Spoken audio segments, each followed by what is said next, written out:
settings set up properly, assuming I'm not an idiot. That's a lot to assume, Rick. I know, right? Look, I try, and then my soul is like, ha, nah, you tried. What is it? Rest of the party. I really hope you're not planning on doing something stupid. A couple chaotic members. I hope you're not hoping too hard. Yeah, basically. Don't worry, guys. If I become too stupid, it'll be fine. Okay? Hold on, my audio's not going there. Is my audio going there? And one last Oh, thing it is. Okay, before we my get too deep earbuds into are it, just Sin. Remember what I said at the end of that message I sent you. There is a very low chance, even if everything I predicted happens, that I'm actually going to pull that out. No problem. Let me just Whoa. We don't need to pull anything out. You'll find out eventually. No, I don't think this is I guess I know that's terrible hold to say every time. Don't worry, this is that kind of campaign here, buddy. we got a lot that we're gonna be pulling out today. Hopefully everyone watching is not watching while they're pulling out. It'll be fine. I require you to drink will also be turned on for today. Okay. I know this is very unlikely, but you said you kind of walked into it anyway. Kinky. The fact that you're the one who says that makes that so much funnier. It's like if Wally starts pulling out very inappropriate jokes. You just don't expect it. What was I doing? Oh, right, I was doing my intro. Let me pull that out. It's been a wild couple of days. Oh, it's fine. So, hello and welcome, dear patrons, to the Tables of Tartarus, a chapter of Purgatory Corner. Today I am your storyteller, Sinspeaks, and we shall be continuing the tale of Tyrant's Wrath. Come on in, take a seat, and let your imagination run free. We're here today with Ania, who is voiced by Storyestry. Go check her out if you guys wish to. Cyril, which is voiced by my friend Cyril. Gelmar, voiced by Azario. Dakota, voiced by Colty. Rue, voiced by Rue. And Sapphire, voiced by Sapphire. So, today we're going to be heading to Rue's home. Are you excited, Rue? We're gonna go back to your hometown. Oh no. Yeah. Oh no, that's the correct statement. Oh no. We all have all of our groceries in one basket. It's good. Oh yeah, all your ducks have been counted, and now we shall find out how many hatch. Wait. All your eggs have been counted. That's the wording I should be using. Or something. Audio is still quiet. Why is my audio quiet? I don't know why. It's in the red. I don't know why it's sounding like it's quiet. Oh well, I don't care. It's fine. Anyone who is listening, if it sounds quiet, let me know so I can adjust as necessary. Okay, so you guys got onto the boat. Oh my god, why do I not remember its name? Hold on. The Starwind? I think it's the Starwind. Let me double check that. I'll find it. I had to get my notes open though. It might be a second. You're good. Feel like it was the Starwind. Yeah, I think Starwind. It's the Starwind. Okay. It's Starwind. I have so many different names that follow the theme of star. I was talking about like the different continents and the different cities with Colty earlier today, so my naming might be wrong. Correct me if it's ever wrong, please. But you guys were on the Starwind. You guys got to talk to Hammerdown. You guys got to talk to fuck off Notion. You guys got to talk to Eloria, who is the captain, and there is also a Dragonborn on the ship, I believe, though he didn't give a name. He just kind of is walking around. Is a green Dragonborn as well. But they're just kind of doing general manual labor. There's also a whole bunch. There's mostly humans on the ship. There's a whole bunch of different races, but it's primarily humans. A couple of orcs, including Hammerdown. One gnome who just kind of more or less sits on the eagle tower, whatever that's called. The crow's nest. Lookout. Yeah, the lookout. He just kind of sits on the lookout all the time. So he's not really that talkative, and there's a few other ones who are just kind of existing in the general domain. But you guys are on the ship. It takes you about 2 days to get over to this little area, the little fork in the road, and then the town is not that much farther away from it, maybe half a day's travel or so. Just as the captain had stated. So they kind of park, well, air quote park, over in this little fork here, and the captain smiles at you, and she's like, "All right, we'll be here for about a day or two. Wait on you guys. We're gonna stock up on a few supplies that we might need, forage a little bit.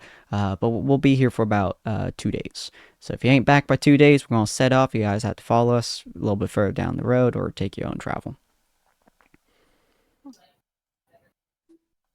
Got it. Thank you very much.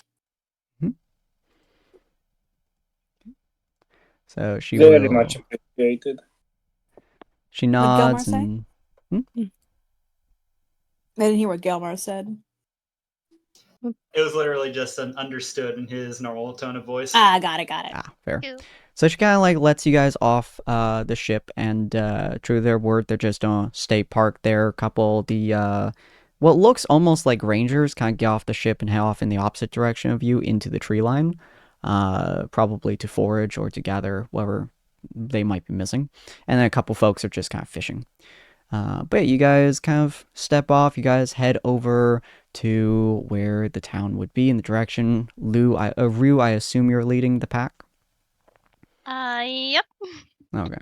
This would be very familiar terrain to you as well. It's kind of a not a path you regularly take. You usually come from the you come from the east more often than you come from the south here. But you guys are going up to the north, and you guys, it takes you probably about 4 or 5 hours, I would say, of walking. Not an exceptional journey.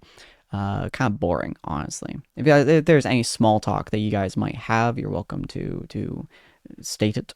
But I'm assuming you guys are just walking with the purpose of walking. Ania might ask if there's any like customs or politeness that they should do when they get to the town. I was just gonna have Gilmore or ask her to tell him about the family that we're going to go and meet. Mm-hmm. Okay. So, Rue? Customs? I think one. She like thinks about it and tilts her head around. For customs, I don't think there's anything too much different from everybody else. I can't really think of something that would pop up. Suppose just a farming village.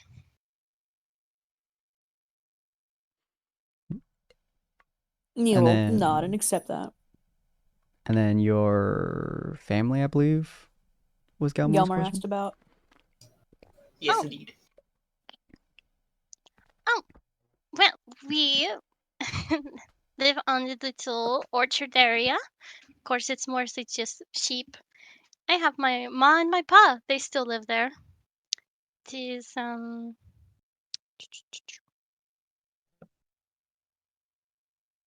Oh, my mother's name is Made, and my father's name is Thael. So, I think they're both quite amazing people. I think you will like them very much. I look forward to meeting them. She smiles. Cool. Hopefully the town has a better relationship with adventurers than Gleaming Meadows did. Oh. I'm just hoping that we don't find any more shenanigans from those delinquents again. Or maybe, yeah, I do hope to see them. Could give me a few more hints. Alright. So you guys continue making your way, and eventually you guys crest a hill. And down below is a relatively small town.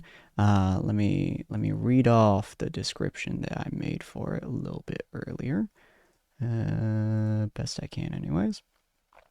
It's a close-knit farming community. It's known for its fertile land and golden fields, which you guys can see around it, thriving on agriculture and livestock, primarily sheep. And supplies nearby regions, primarily Harmonious Haven, with this produce, this grains, some of the sheep's, what is it called? I'm thinking, why am I? Oh, wool. Thank you. I was thinking cloth, and I was like, that's not the word I'm looking for. That would be interesting little sheeps to cut there. Yeah, they produce all kinds of cloth. These are But our blue sheep. These are our red sheep. but they produce a lot of a lot of wool. That's the word. Grains and all Wow. kinds of stuff. Oh, no, don't worry. We do not have But it's sheep. We have primarily known fluffalos. for They make its plant fibers. it's primarily known for its very simple but rather hardworking inhabitants, and the gentle river that slowly winds through it. Which actually, let me pull up the scene. There you go. Oh, so cute. There you go. Oh, It's a very little nice toady. place. It has a seemingly steady rhythm to life, and there's a lot of different animals just kind of going through. As you guys come into the town, you guys do see quite a few individuals around. They all kind of look at you with like a little bit of surprise, a little bit, and then you see a few of them kind of like drop whatever they're doing. Like if they're hoeing, because it's just after harvesting season, I believe, they would be putting down their stuff, and then they just fucking bolt. And you see a couple Cool. just staring at you, confused. Do any look at Rue specifically? Oh yeah, every single one of them just stare at you, like stare at Rue specifically. Rue, just Got it. the troublemaker were you before you left? No, I swear. She shakes her hand. I've never done anything. Can I insight for some sort of assumed opinion or emotional stance towards us? Sure.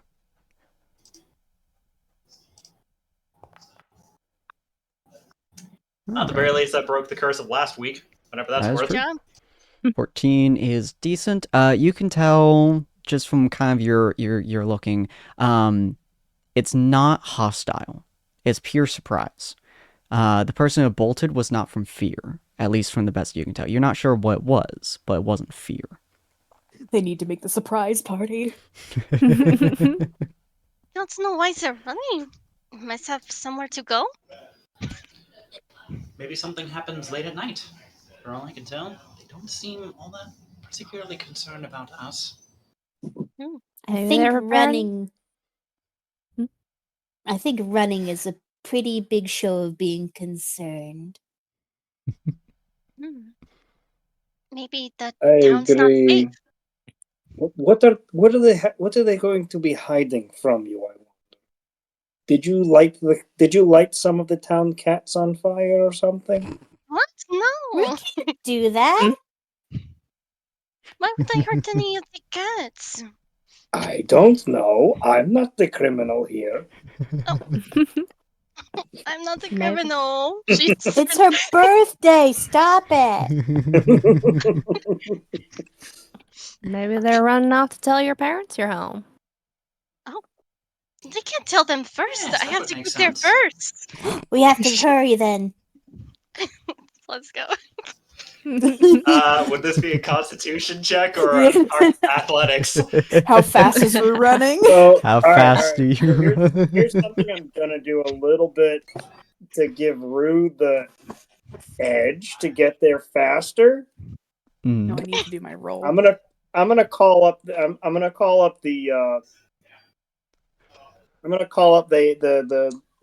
That's just for that me, elf ignore that. that I've had following us around. It's just kind of been with us this whole time.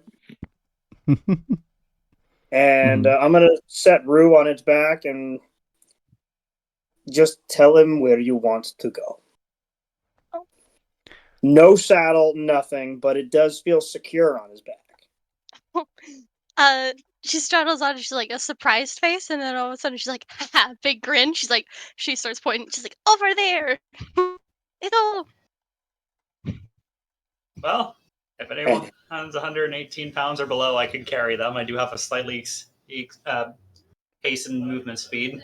Oh yeah, I'll do get faster.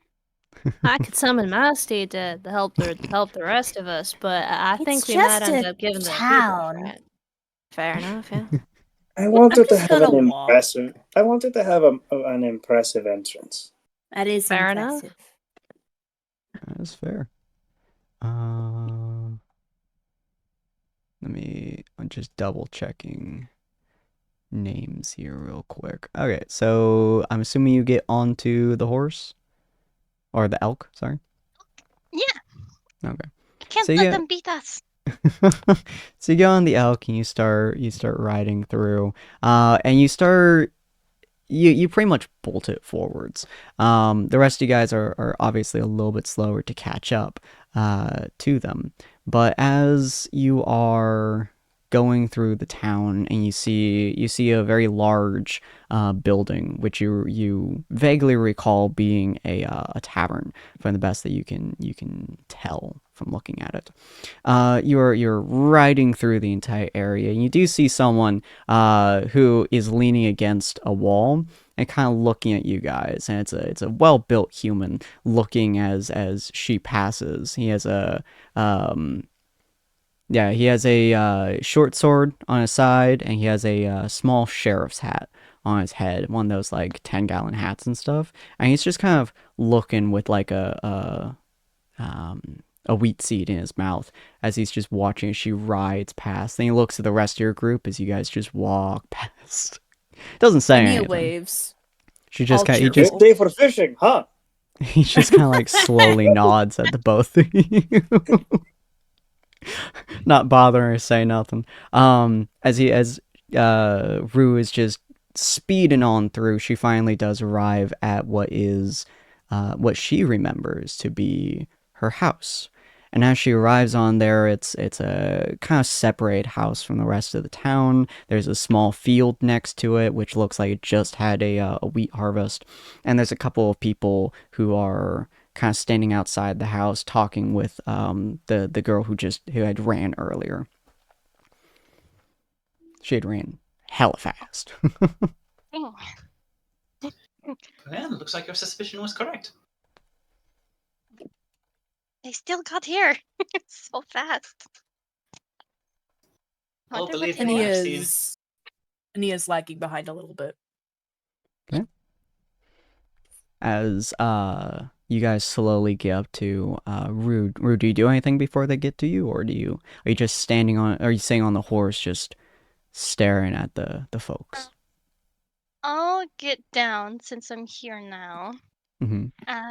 And kind of go up to approach them. Okay. Is it familiar faces? Hello. They are not. As you approach them, you walk up to them. This does appear to be your parents' home, but these are not your parents. It is a male and a female, and there is a kid with them. And they look at you and they go, "Oh, it's Rue." And then, like the man walks forwards and he gently clasps your hands in his, and he goes, "It is good to see you. Your he kind of like looks back at his wife, and she goes, "Parents." He goes, "Parents are they're out for the day. They will be back later, but it's good to see. Or are you here for he kind of like stirs for a moment. The wife walks out and she's like, "Your birthday, dear. You're here for your birthday, yes?" Oh, I'm insight checking the fuck out of it. Yeah, I'm inside checking if I've caught up. Yeah, I was going to say. Absolutely, feel free, 100%. Yeah, I'll roll that too. Where's my skills? Everybody's dipping the bullshit. Dip into the bullshit. I will say that Rue, you wouldn't be rolling any insight for this because of your history. This would be normal for you, aside from the whole parents not being there, but them being out for the day does make sense to you. So Oh. They like clasping her hands. Mhm. Oh, they're not. Oh, I guess they left today. Yeah, they'll be back. Yeah. Everyone who rolled it, so pretty much everyone, I think. And Dice Channel 13. Yeah, every single one of you guys can tell immediately. I don't think a single person failed this. Even Except for Dakota? Dakota. Okay, Dakota didn't. Everyone but I'm par- Dakota. I'm paranoid, but I'm not good at this.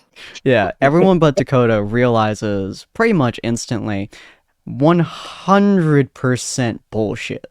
1000% bullshit from the guy. And he seems to, at least from especially Ania and Cyril can tell, because they're kind of used to people like this, he's trying in the nicest way possible to almost tell a story. When he's talking to Rue, it's almost rehearsed, but he just doesn't remember what to say, and that's why his wife keeps popping up with stuff. It's that she keeps supplying him essentially the script that he's reading in his head. But he looks and he's like, yes, they'll be back. Probably, yeah, they'll be back. Later today. Yeah, if you we're just keeping the house clean for them. Yeah, Oh, I was that's what going we're to doing. say I don't. I was going to say I don't. Sorry, it must have been a while since I've come back. I just didn't recognize you.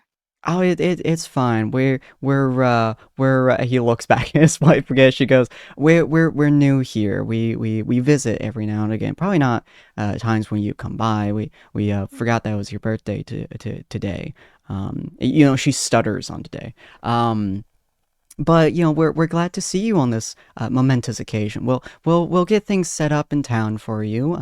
Go to the tavern. Take a rest. You must be weary from your and the guy pipes up, your journeys. Yes, your journeys. You journey a lot. Yeah, that's yep. So go take a rest. We'll set the town up for you. You'll be fine. Yeah. Oh, well, thank you for taking care of the house while they're gone. No If you need any problem. help, It's no problem. We love this house. It's a beautiful house. We want to make sure that it works well. And his wife pops in and she's like, it's a very fine house, and we want to make sure that it stays stable for for days to come. well, I'm glad that you really like it. My father and mother really loved making this house too. Yes, they did. Roll insight again, everyone but Rue. Oh no. Oh no. Dakota has no idea, but oh no. I'm just convinced something's up. Dang it. Oh, wait, no, I still got a 10. It's not too Ooh. bad. Oh, Cyril Cyril. gets that. Cyril, you get that for I can- a couple of reasons, actually. 16. Good. Oh, Sapphire does too. What you hear in their voice, specifically Cyril and Sapphire, is in their voice, the way they said that is the same way that Cyril would talk about someone important to him that he lost. Is the Oh, voice of a no. person who lost someone. That specific sentence. Everyone individually, because this only works one at a time, in their heads hears Cyril's voice. Everyone except Rue. Whatever you're thinking right now, not a fucking word to Rue. Dakota's just confused. And he twitches, but doesn't break her smile. And so the husband continues like, yeah, so you go and enjoy yourself, enjoy festivity. Well, we'll have festivities later, because it's a good time to see you. It's been. He kind of looks at his wife. Another month has passed, and another year has gone by, and it is good for you to come back to celebrate your birthday once more with us. It's like, yes, the year has passed, and so you must be weary from your travels. So feel free to just enjoy yourself. In the end, I'm sure the bartender will get you lots of drinks with his wife, and you can have a good time, rest, and it'll be all right. You can sleep here tonight as well if you'd like. We have a room for you. Are you sure? I wouldn't want to be such a burden. You're already doing so much for this. No, it's fine. It's fine. We keep that room clean for you, and we do every time we come back. Uh-huh. I don't know. With the rest of my party, How about I help you guys clean up the house while everyone else goes to the tavern? Oh, sure. Uh-huh. Yeah. I really Is- can't just celebrate on my own. Are you sure you don't need any help? I mean, It's your birthday. Of course you can celebrate on your own. What are you thinking? You'll have a lot of the townsfolk there too. They'll love to see you again. Oh, she starts getting like a really happy smile. Like, okay, well, goodness. I guess I should come back here more often. Yeah. No. Never come back. Yeah, it's a special occasion. It's not exactly apt to. It's not exactly apt to not celebrate it with our close companions. At the very least, please make sure that you don't take too long. And so he deserves all the support. Wrong word off the top of my head. Gosh darn it. You're good. Oh. Oh, and Sapphire's putting her This kid to bed. is So cause a celebration. yeah. So Sapphire will be Staying also with joining with Nia. Ania. Yeah. Okay. Wow.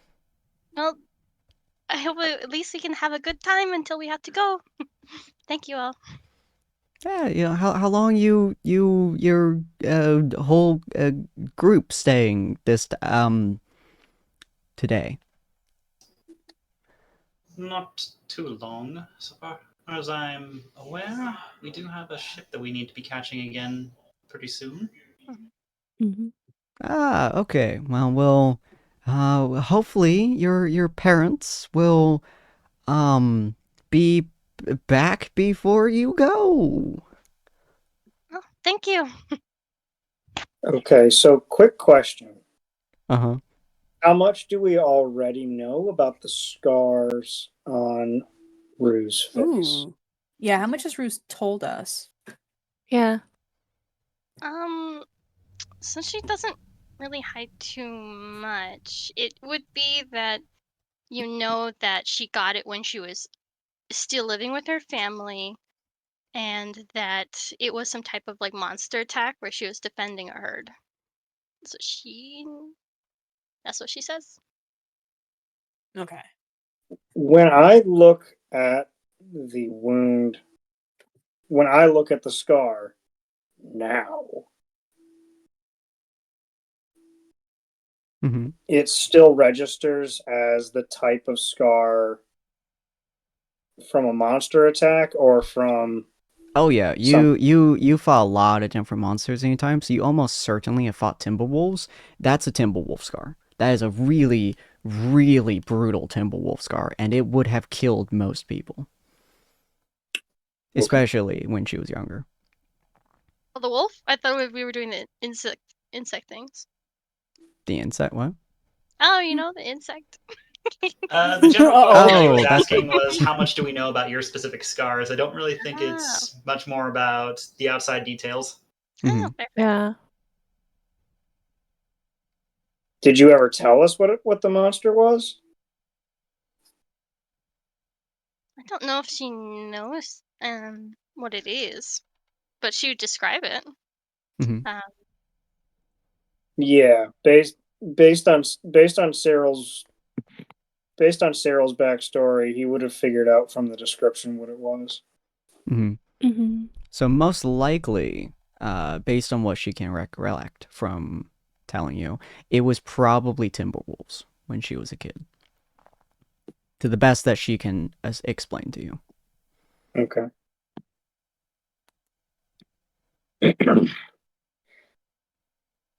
And so I guess we leave Ania and Sapphire here, and they will assist with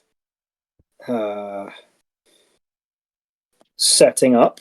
And Rue, you know this town best. How do we get to the tavern? It was this way. She points it out. Cool. So you guys start heading back to the tavern, and as Rue gets pretty much beyond your hearing range, yeah, the husband gives an audible sigh. He's like, oh, I hope I did all right. Whew, whew.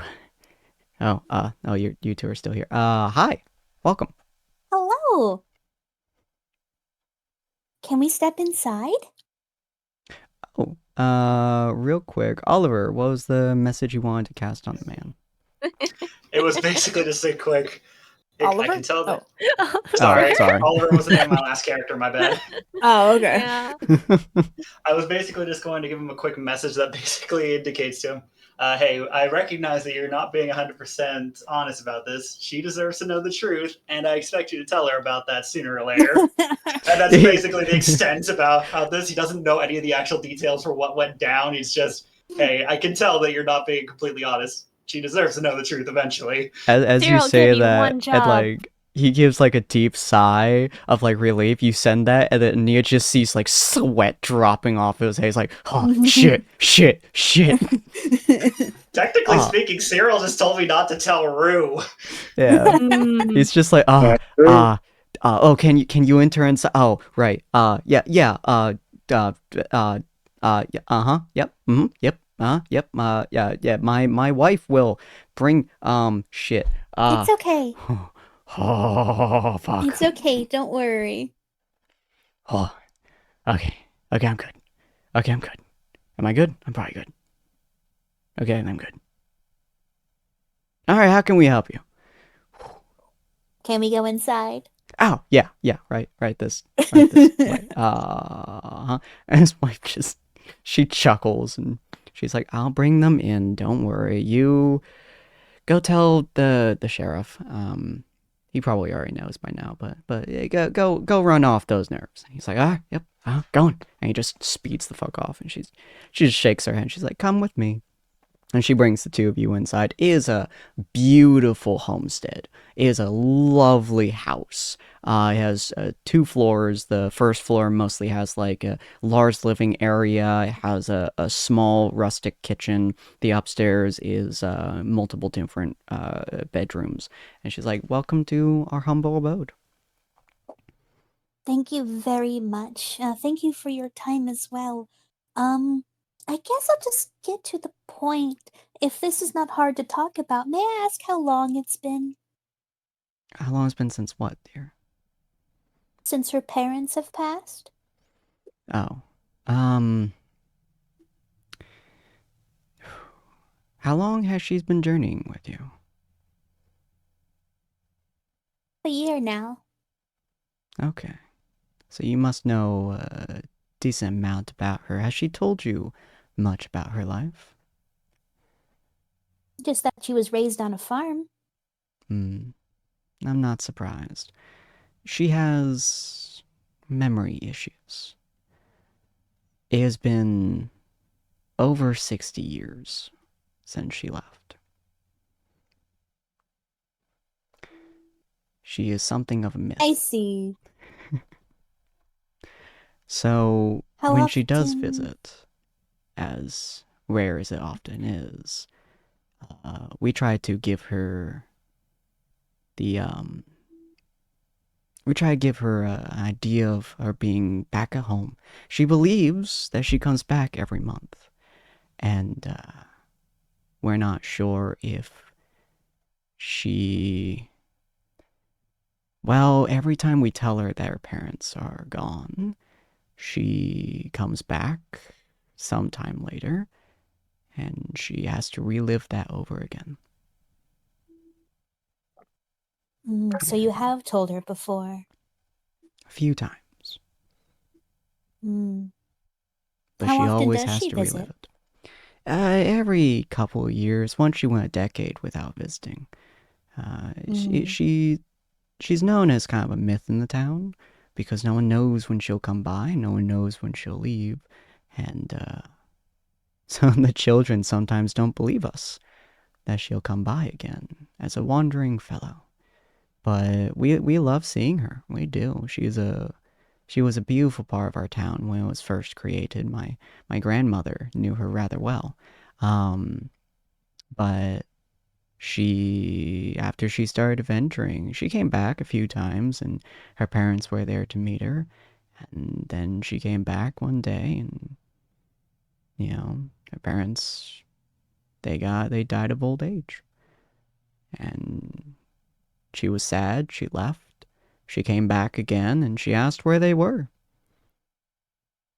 We don't know why she forgets, but she's always had issues with memory. But whenever she leaves, she doesn't regularly write anything in that special little notebook of hers. So we don't know what she's remembering from this journey, so we try to make it as wonderful of an adventure as we can. She often does come back on her birthday as well. So we just don't want to hurt the poor girl.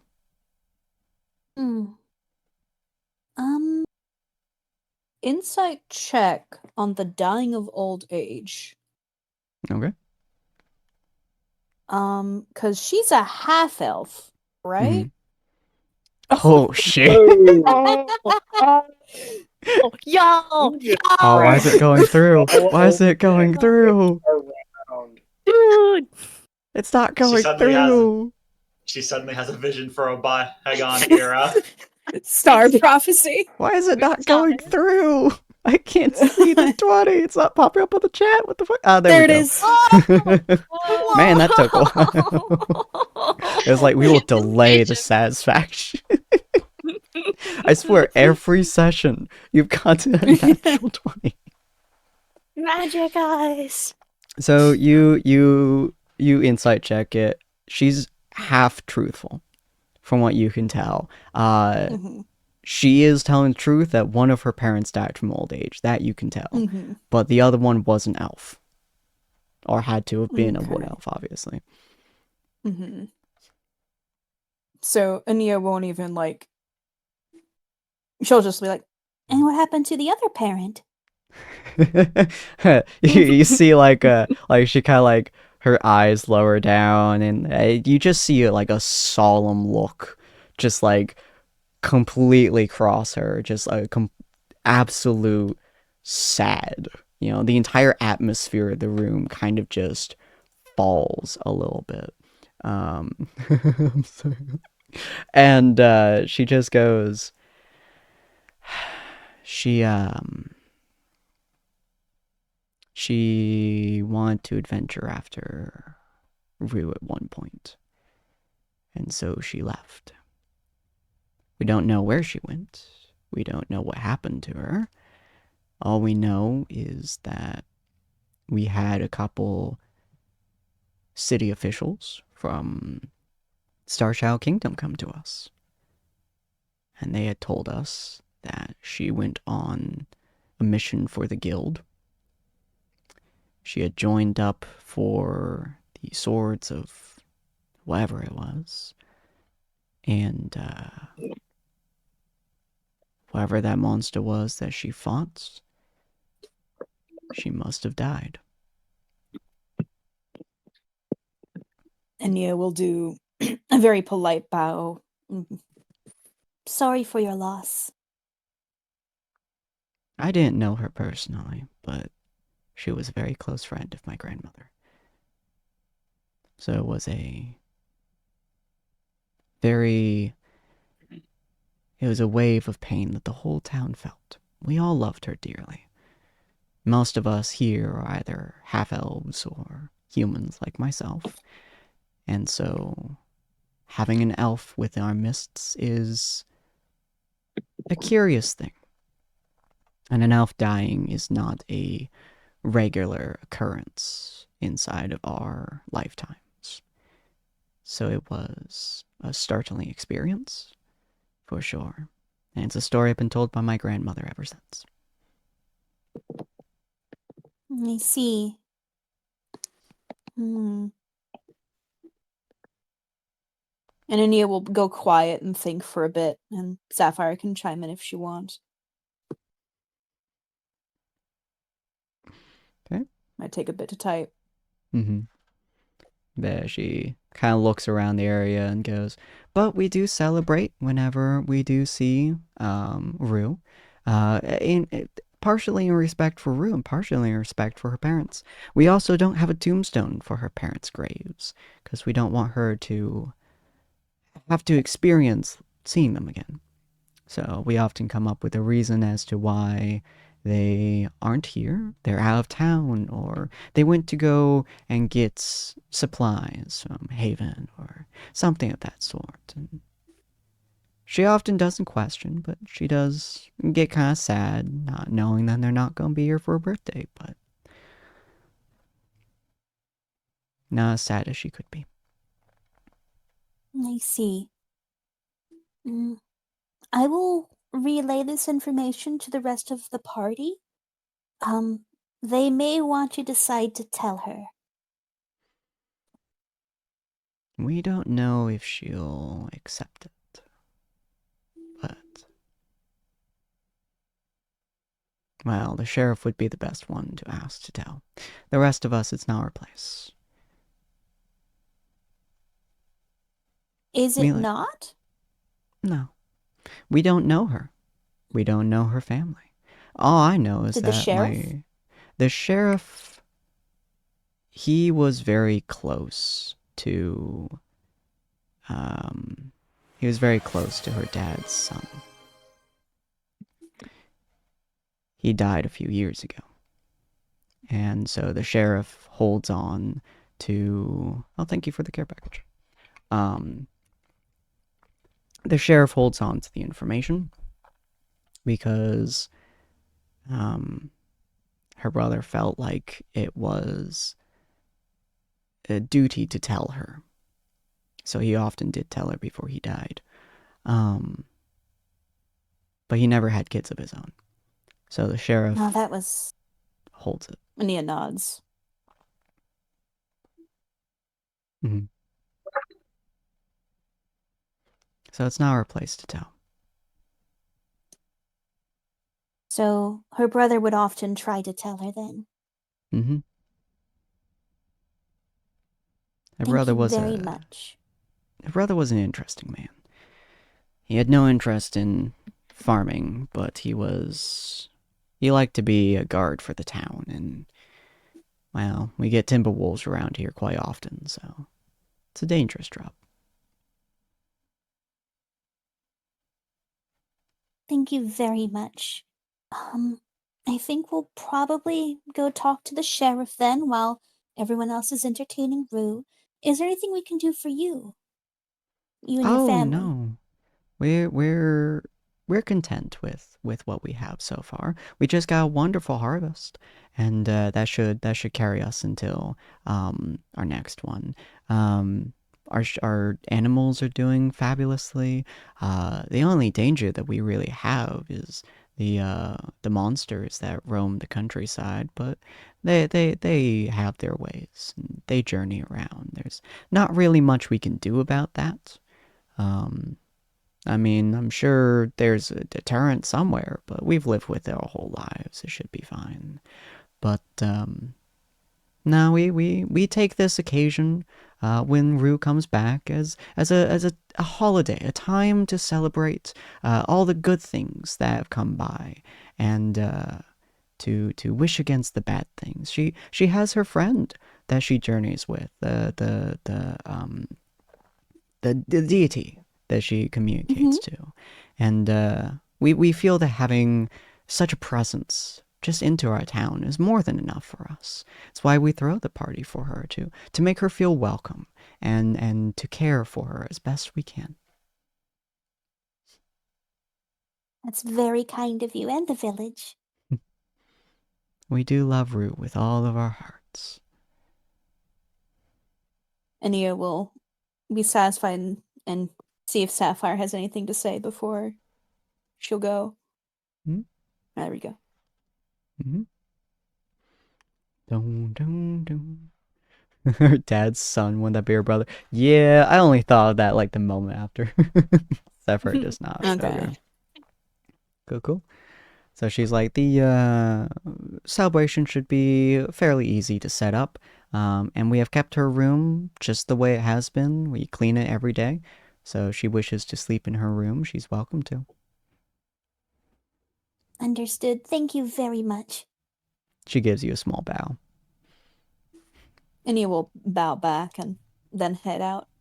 And over at the tavern, you guys, kind of enter a tavern. You see a bunch of people in there. A couple of them, where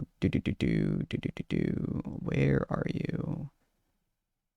Oh, I have somebody. Why can I not find him? Did I do it at the end of this? I probably did. Ah, there you are. There is a very large man who is standing behind the counter. Probably a good like 6'3". He's broad shoulders. He has a massive frame. He has a very thick dark brown hair that falls down to roughly his collarbone to his shoulders or so. And it's fleckled with gray. He's probably in his early 40s or someone. But he has a very well kept beard as well.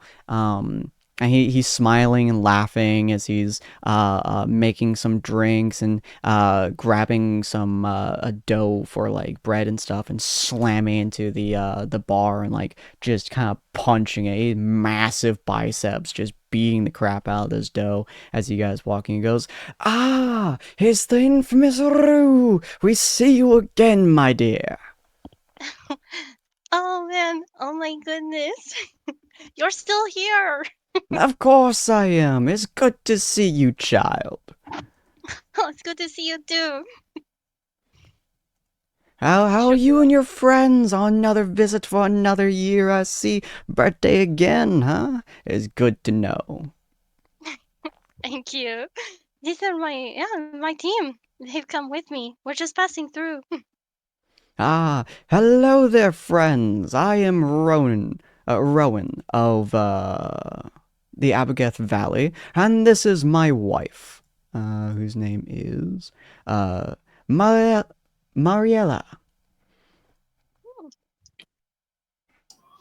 And you notice Tip that my she hat. is probably late 30s. She's much smaller than him, probably a good like 5'2". Her hair is tied back in loose bun. She has very green eyes that kind of smile at you guys, and she's slowly walking. She has an apron around her waist with some flowers on it, or some flower on it, and like holding a couple drinks. And she's like, "Oh, hello there. It's good to see you again, Rue." Oh, thank you so much. Good to see you too. And this must be your party. Hello there. Oh, you are a tall one. She looks up at Cyril. And Cyril has to crouch to get under the door. Hello, Cyril Eldovich of the Outer Ring. Ah, you're from Harmonious. It's good to see a knight over here. Much appreciated. What do you have brewing in the back? Ah, we brew our own drinks here, some for decades old, but we have all kinds of drinks. I think you'll quite enjoy our whiskey and rye. And I suppose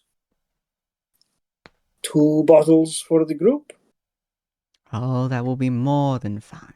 And she kind of like turns around and walks into the back. And Rowan looks at the group and goes, "Big, strong boys! I'm sure you do fine inside of a farm. How you fare inside of the farmlands of yours?" Ah, my friend, I appreciate the flattery, but I'm afraid I'm actually a smith, he says, gesturing down towards his hammer, or probably still attached to his belt line. A smith, you say? Oh, it's been a long time since we've seen a smith around here. We normally get some of our gear from Harmonious if they can spare any from us. But we typically just fight with whatever's on hand, from our hoes to our shovels to our sticks and stones. They may break your bones, but take words with kindness. Ah, now that's a respectful. Now that's a respectful means of multi-purpose. Do you suppose any of them are likely to need maintenance? Oh, Glad to give we her. could use a bit of maintenance on some of our shovels. Our hoes have also been taking some damage as of late. We've had a few timber wolves coming through, and we've had to do a few scraps with them. And so we've got dented, we've got a breakage, and we got some rust forming some of our tools. It'd be good to have a smith forge out some of our problems. I would be more than happy to assist with as many as I can, though I won't. Though I admit I'm not likely to be here long. That is not a problem. Apologies. I seem to have neglected a common courtesies. He says, stepping up to the desk and offering a handout. Get more crayons.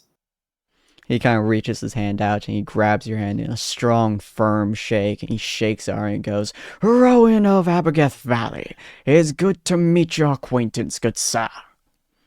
Ah, yes, the pleasure is all mine, in fact. I'm glad you're taking care of our sweet baby Roo. Baby. Oh, don't phrase it like that. I'd say she's probably taken care of me on equal as many occasions. Please, I saw this child when she was just a babe. She has such potential. Oh, don't I know it? Almost always seems to put up. Daily race almost always seems to nearly outrun me. or successfully do so. She could outrun a horse, she could beat down an ox. Oh. Oh, on that regard, I would love to see. That seems like it would be quite the spectacle. But I suppose that's likely. You'd better save for a day that we're not locked in celebration. Indeed. Would you like to try your hand at our bread special, boy? Oh my, I'm intrigued. Very well. How much does one cost? He says, already digging through his coin purse. He grabs the dough in front of him and holds him up. No! You beat it down, you break it, and then you cook it and it is yours, boy. Oh, I like this place already, he said. Make your own bread. He said, as pulling the gauntlet off and bringing both the arms above the desk. Oh, yeah. And he, puts it to the side so you could just start, folding it, kneading it while he talks to the rest. And you, he looks at Dakota, such strong arms. Probably under that frame.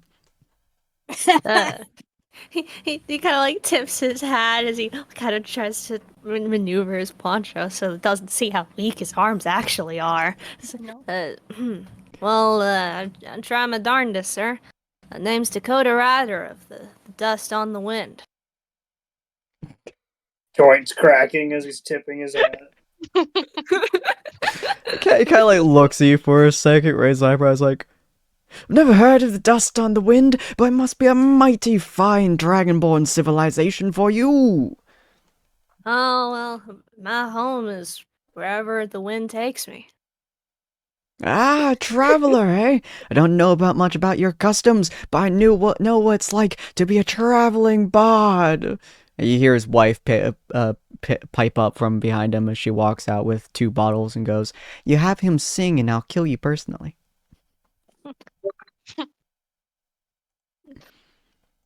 That's a joke. My voice is... kind of just hesitates slightly. It's oh no, that's where the quote from the book ended. Well, just awkward silence as she stares at you. I'm a cowboy, sir. You don't look like a cow to me, but I appreciate your efforts.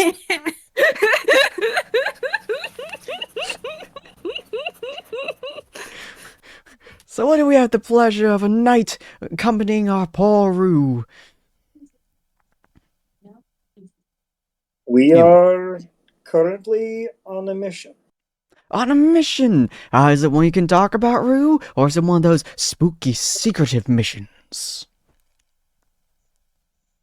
I don't think it's that secret. Fantastic! He pulls out a bunch. He pulls out a bunch of mugs and he starts filling them with some of the bottles. Then drink and tell me your tales of woe.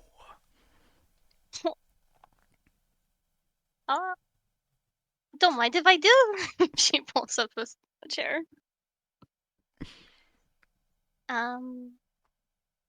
She will flick around like the water in there Mm-hmm. and says, "One moment." She gets out her journal. You still have that with you. I remember when your parents first gave you it. Oh, you were there as well? Yes. Do you remember when they gave you it? Can I insight check that? Yeah. Yeah, I'm insight checking this guy too. Like,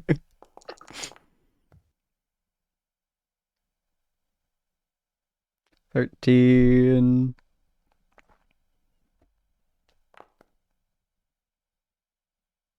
That sounds right ooh, to Cyril. I mean, yep. he's like in his mid-40s. It makes kind of sense that he'd be there back then. He might just be, forgetting it or so. Yeah, Dakota, you're getting a little bit something off from him. Just a little bit.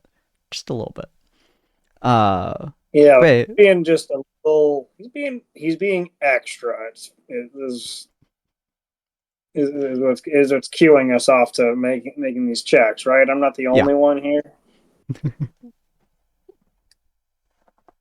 Maybe you are the only one.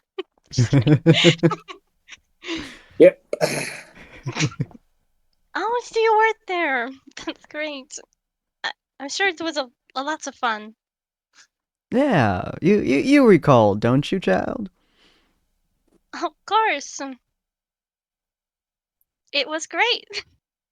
It was indeed. Tell us what it was like, sir, for you. Oh, yes, they gave her the magic book, for her birthday. Yes.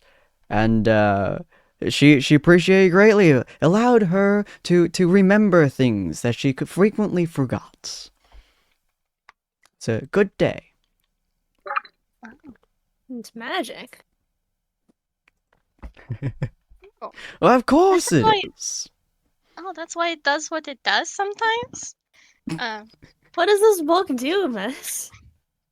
Oh well, it does this, and she starts flipping and as she flips and flips, the pages never end. Oh. Just hundreds of pages of notes and other, tidbits and stuff that she's just flipping through. It looks like a 60, 70 page book.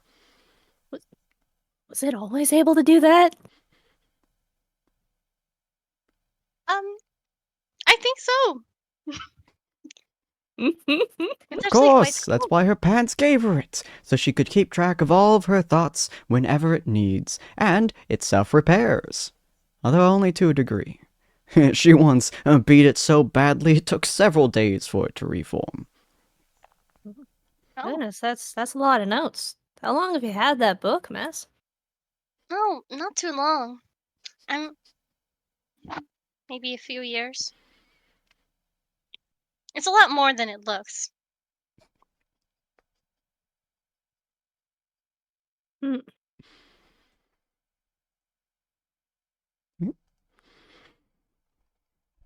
Oh, so you Dakota guys are. hears. Huh?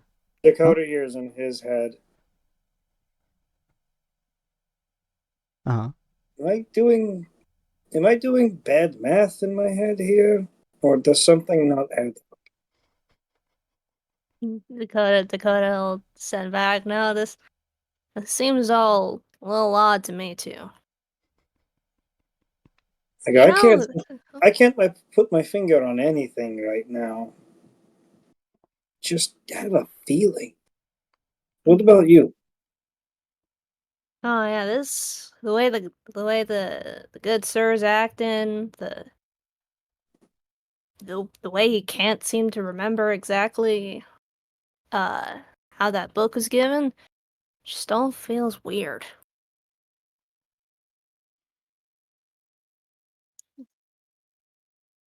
Thank you so much for doing this whole party at the tavern. I had no idea that you guys would be doing this. That's It's no really problem. We love to have you here. It's so fabulous when you come back and we get to see you. You know the idea that you might die is such a such a difficult thought for us to have. So when you come back, we love to celebrate. We love to ensure that you and your friend are always welcome in our town. wow, that's amazing. Well, if you need any help while we're still here, I would love to, because this is just a lot. I'm really thankful. It's more than fun. You can help next time you're here. We have our harvest has been complete. We have more than enough food, and our cattle are doing fabulously this time of year. The only difficulty we have is the only difficulty we always have, which is the stupid timber wolves out there. But they wander, they wander through our herds every now and again. But we can tackle them with your friend over here. He kind of pats Gelmar's shoulder. I'm sure our equipment will be right and fine and ready for the next time they decide to bare their wooden fangs against us. Wooden? That's not a feature for a wolf. The timber wolves, they are wild and from the trees, weirdly enough. Now, we're not entirely sure how they get here, but oh, they're vicious creatures. Nice. So many histories of this area. What do I know about what makes timber wolves like? Based on my history, Mm-hmm. based on my history, like, would I have any insight on that, on like timber wolves and where they're coming from, and maybe how to You maybe how know that to I timber guess. wolves are extremely territorial, and they really hate giving up territory. So most likely, this town was founded in timber wolf territory, and the Mhm. timber wolves just keep coming back to try to take it, more or less. They're also very smart creatures, so they're probably waiting until they uh, have enough pact members to continuously come back and fight, and then once they lose enough, they leave again and just wait.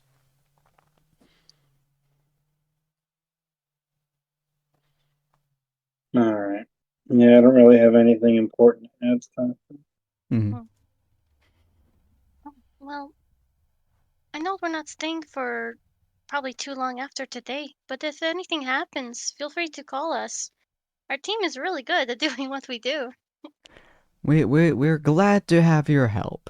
We'll send a message to the Haven, to the guilds, if we encounter any trouble we truly cannot handle. But if you're ever around and you go up and about north about an hour or so, we know there's often a what you call it, a nest that they like to populate and they like to go back to. We would go towards it, but unfortunately the numbers are just too great, and we would hate to lose anyone that we have. We've debated sending people from the guild every now and again, but it's just we don't want to bother them too much. We don't know if he'll fully take it away, and we don't want to end up accidentally killing a couple of guild members for something that, will come back in the next 10 years or so. But we appreciate your efforts, my dear. We always do. But it is time for you to take a well-deserved rest, a break. You've been on the job for so long. It's time for you to take a drink, be hearty, be merry, be with your friends, and well, you can always journey again tomorrow. Thank you so much. Hey. pours the another drink for you and hands it to you. Of course. And the rest of you be merry as well. I'm sure the town is dropping flyers and hanging up signs and things for the next couple of hours, so it'll be fine. Take a load off. And probably by this point, I would say Ania and Sapphire come into the tavern. Well, I was going for the sheriff. Oh, you're I going was for a going back sheriff? to where I saw the sheriff. Okay, cool. So in that case, we'll move over to you. The sheriff is a few buildings down, just kind of leaning against one of the walls, kind of like watching the town that he can see for the most part. And so as you guys head towards him, he kind of looks at you again and just kind of nods. Ania will nod back and said, Hello, sir. Are you the sheriff here? Indeed, I am. How can I help you, kid? Ania will look back towards where Rue's house, quote unquote, was and look back and said, I heard the situation from the family that lives at Rue's place. Hmm. So me and the other people you saw earlier, we, as Sapphire here as well, we are part of her current adventuring party. And I was told by the family that lives there that out of the village you would likely be the one to talk to about possibly trying to permanently tell her what happened. We can try, but yeah, most of the times that we tell her, she comes back and seems to forget. Look on her face is a hard one to forget. Do you think it's what her family would want?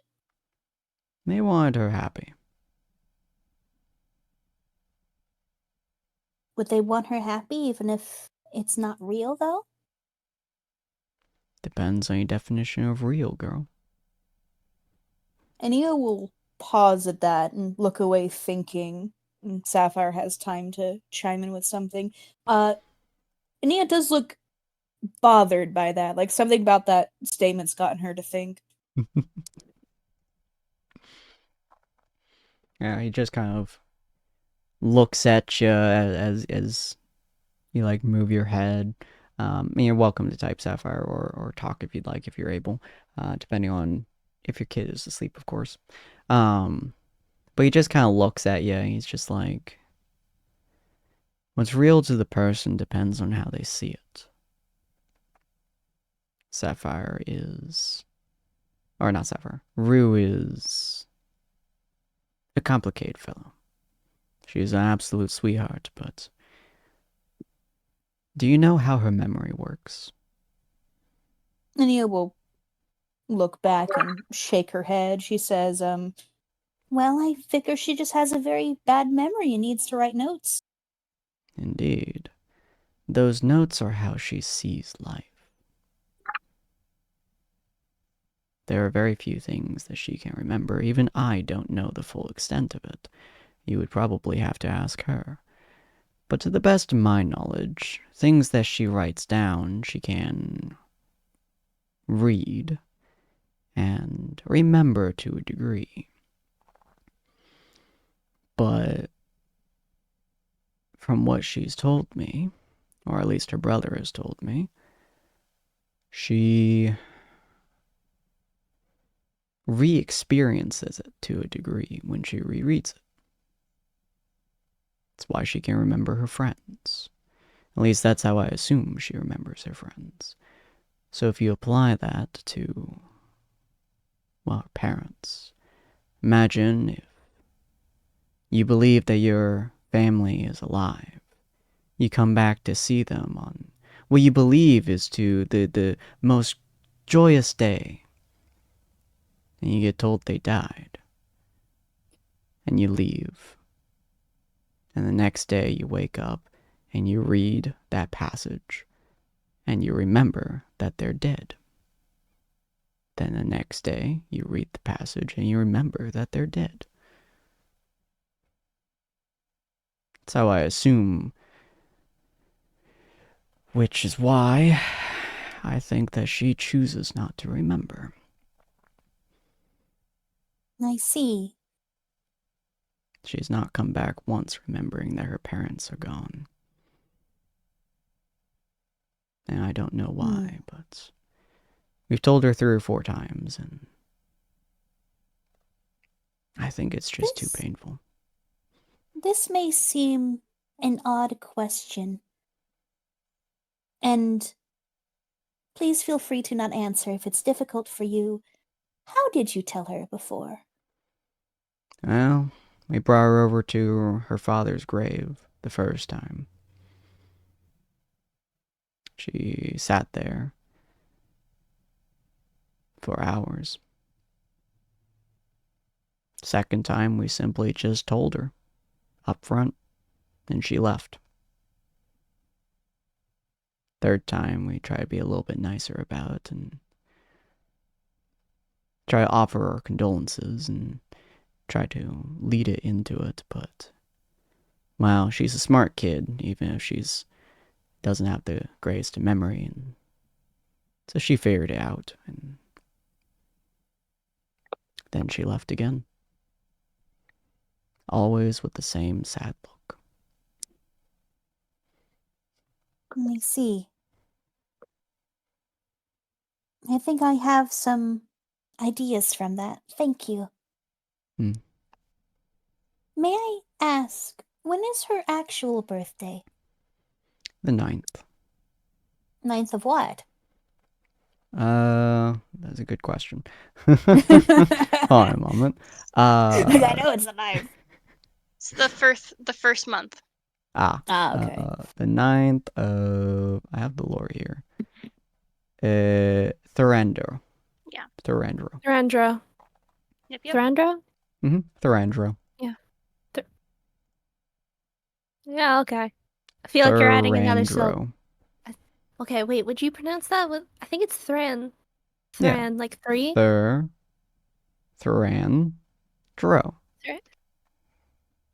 Thorandro. So Sin, Yeah? you're saying it Thuran, and Dakota's saying Thran, as in one syllable. Thran. Like 3. I can't say three Thran. 3 Thran. 3. I don't know if I can physically say that. No, you said 3. You did it. You did it just 3 now. Thran. Think of it like Thane. Thane Thran. There you go. Yeah. Thrandro. Yeah. There we go. Yeah. 9th of Thrandro. Thank you very much. I will go catch up with everyone at the tavern now. I think that's where they are. And Ania will look to Sapphire. Hmm? Oh, what was the sheriff saying? Oh, he was just saying, if you need me, I'll be here. Oh, you ain't got too much to do. Cool. Sapphire, okay. And Ania will give a little bow and say, and I'm sorry for your loss. I appreciate it, kid. Ain't your fault, though. Well, I don't mean sorry as in it's my fault, but my sympathies then for your loss. I appreciate it. And he just kind of leans back against his wall. My wall. My wall. My leaning wall. My leaning wall. Here's my leaning wall, boss. Got a groove in the stone from his shoulder. It's worn out.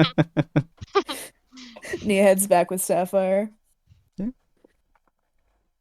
So the rest of you guys see them kind of walk through the doors of the tavern as the Rowan kind of looks at them and goes, "Hello there, good sirs and good ma'am." He kind of like looks to his wife and she goes, "Good people." And he goes, "Good people." And he will blink a little surprised, like, "Hello. Good day." "It is indeed a fabulous day. We have Rue back. And since you are not part of our usual committee, I assume you're with her party?" Yes. "It is good to see you." She's to see been you too. looking through her lovely book here. Oh, I wouldn't want to put it on a pedestal. It's just a little thing. It is your pride and joy, ma'am. So tell me about your friends. They seem like lovely folks. They are. Um, this one recently, I heard that they had gone into a cave where people are like turned to stone. Total cowboy. Yes, he is trying to be a cow. I can see it. It's impressive. Shakes his head and he's just like, it's complicated. Yep. Cow folk. Yeah, there you go. I've never seen someone try to be a cow before, but you go on mooing, sir. You go on mooing. Moo. Ania will not rescue Dakota. Moo. Just to let you know, she totally could, but she's not doing it on purpose. They're all quite nice. This is our leader, Cyril. He's a very kind man. Oh, I don't know about all of that. No, it's Which true. part? No, he's very good with children. He's also very kind. He's attentive to us. And he gives us these things when we don't even ask for them. She's like, pulls out the sending stones. Sounds like a man after my own heart. It is good that you have a companion that brings you such joy. All of them are so fun. It's always fun sparring with Gelmar and Sapphire. They seem What quite a about lot me? larger than you. Well, she's about your size. You should have seen her winning a wrestling match against an orc. Now that was a spectacle. Impressively done. And foraging as well. I always love it. When I find something, I can give it to Anya. Because at least she'll know what to do with it. Yes. Ah, you're a forger then? I'm a druid, sir. Ah. We don't get many druids over here, but it's good to know that we have someone like you and appreciating our town. And you will do a little bow. The nature here looks very well cared for. We have done our best. What are the plans for the festivities tonight? We are planning to have it so that the banners will fall. We will have all kinds of adorable things that we've made over the last year to show our appreciation for Rue. And then we have some magical fireworks that we've gotten from a few different towns as trading that we wish to set off. We've been waiting for Rue to come back so we can show her, and then we drink and laugh and stay merry until the morrow comes. Oh my goodness. That sounds so much fun. I can't believe you've all done this. That's a lot of work. It For is. our favorite child, there's nothing that we won't do. Wow. That's just. Goodness. I'm really blown away by all the work that you guys are doing. It's really not that much work, my dear. We have been doing this for a while now. It must be so amazing you can do this for everybody else. We do this for prized members of our community, and you, my dear, are one of our most. Oh, goodness, no. But for now, let's drink, be merry. Tell me stories of your adventures of the last year, and eat, make some bread. And you'll Yay. wonder what Gilmore's doing. Punch, punch, punch, punch. Oh, I just imagine by now Kelmar's probably either flattened the thing or it's already at the furnace right now. Depending on Table's how well gone. he understands the prospect. Dakota's just watching like the whole bread thing and just like, whoa. I could never, but whoa. I could never need bread. Need dough. Punch, punch, punch. The wife smiles at Joel and goes, I can get you some dough if you'd like to try it. Oh, me? Oh, I don't have the strength for it, ma'am. I said she mentioned him doing it. Gilmore's actually going to reach over towards him and pull him over to the side of the counter that he was working on this from. Was up those arm muscles. The muscles. Come on, it's not that difficult. I'm even willing to give you a hand. You're sure, sir? Oh, believe me, if nothing else, it's a good workout. What is it called? All right. If you wanna, you might end up being the one doing most of the work in the process. Oh, perhaps. But the important part is you try. Beat the bread. You can do it. She has encouraged you, boy.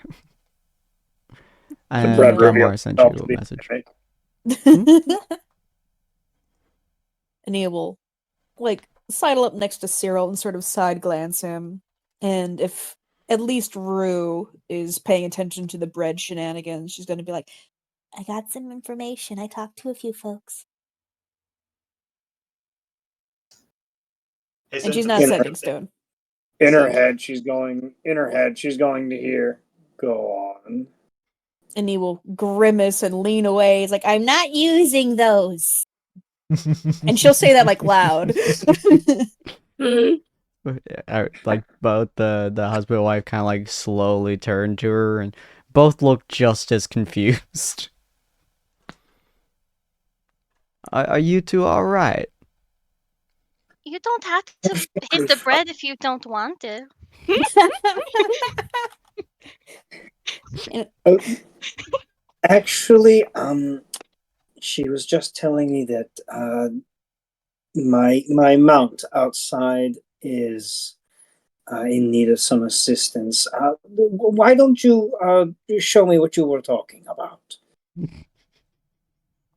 And he will nod and turn to leave. Have a good time. Thank you. And you can I'm turn this sure it's- bread into dough, into risen bread, or you can even turn into what I like to call circle bread. Circle bread. Wow. Is that what you get when you flatten it too much? No, Yes. it's called flat bread, isn't it? Well, just you says can like add that toppings into on his top face. of it and turn it into a circle rather than a rectangle. And it's a circle bread. He kind of like starts turning it, basically doing pizza. Wow. Oh my goodness. Circle. God, he invented pizza. Sometimes we put cheese in the crust. And we must coat it with a sauce. Wait, why are you getting out the jam? No, we use tomatoes here. What are you talking about? As Adia and Cyril walk out, that's what they hear. All right, does Sapphire, are you staying in with the bread folks, or are you following? For the bread folks. Bread. All right, Sapphire's coming out too. Nice, nice. Coward. bread. It's okay. She just doesn't. It respects the importance of bread. The pizza man shall follow. Okay. All right, so it's Ania, Cyril, and Sapphire. Yep. Okay, Ania will lead them over to the mount, and she'll start talking once Sapphire gets there too. She's not bothered by Sapphire following because Sapphire already knows. She'll be like, It's been 60 years.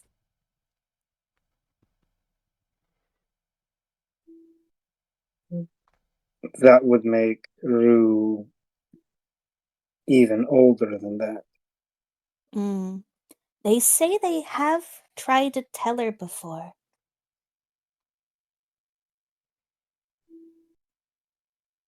There does seem to be a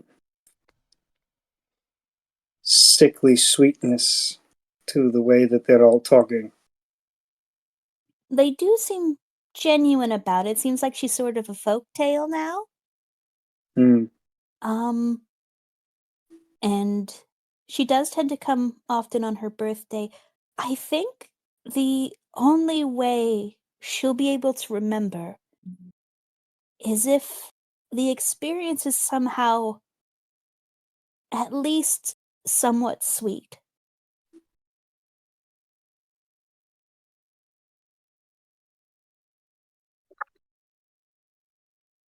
repeats in her head 7 times. Is that what Sapphire says?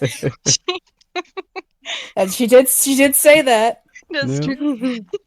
Yes, okay.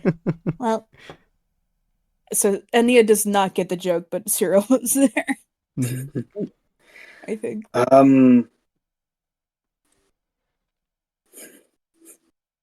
She could do that. I am not certain how to deliver news like that sweetly. the only way I can. Oh, go ahead.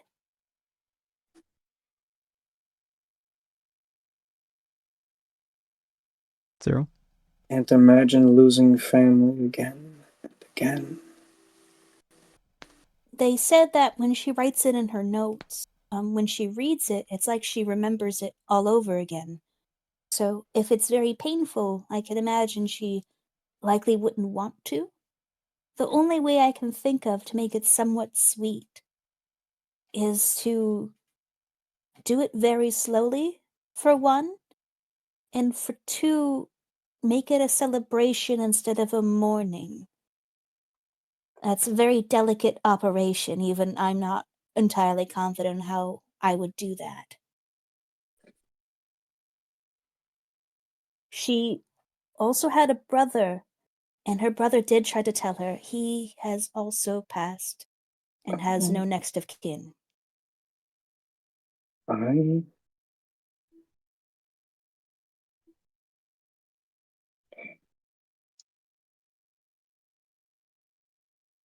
What if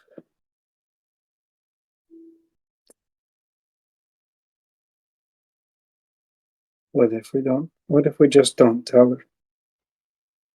And he will make a face but give a slow nod as she looks away, like, That is also an option. I asked what her family would want, and they said they would want her to be happy. Is it happiness, though? Surely part of her must remember.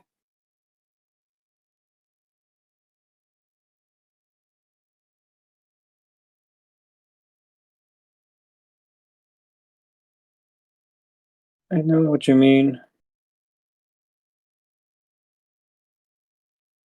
Knowing that we know and we didn't tell her. I don't imagine how she would find out, but if she does realize we didn't tell her, that would definitely not be good. That would hurt so much more. Mm-hmm.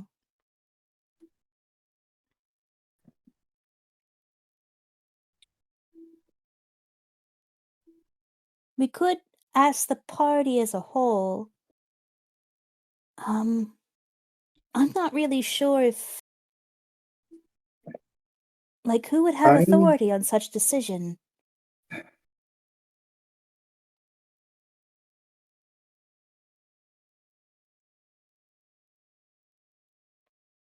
personally, I have the most experience with something like this. If there are trinkets still left behind of her parents and her brother,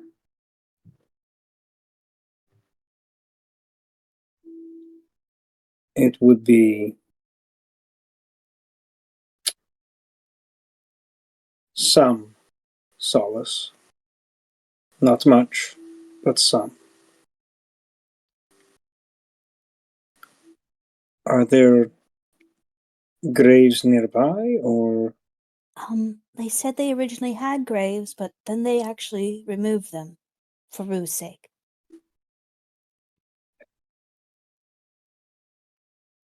I can understand the sentiment? And earlier, when I said it should be slow, I did mean slow, as in weeks to months. Again, I'm not entirely sure how that would go. It's Have a you fine ever line lost between. someone? Neil will pause, and Cyril asked if she's ever lost someone. Ah, Yeah. Mm-hmm. Neil will say, like, yes, my father I mentioned before. Was it quick or slow? She'll pause and give a sort of weird answer where a little bit of both.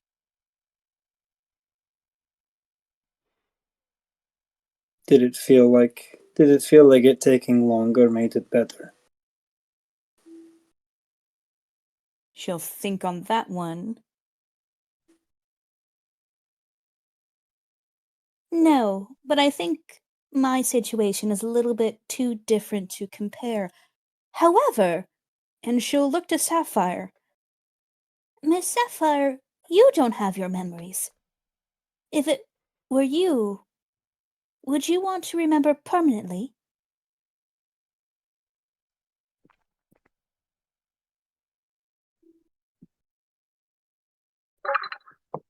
she says yes. Hmm. Why would you want to remember? Now I'll Even just if it read off her hurts. message. Yeah, even if it hurts every time.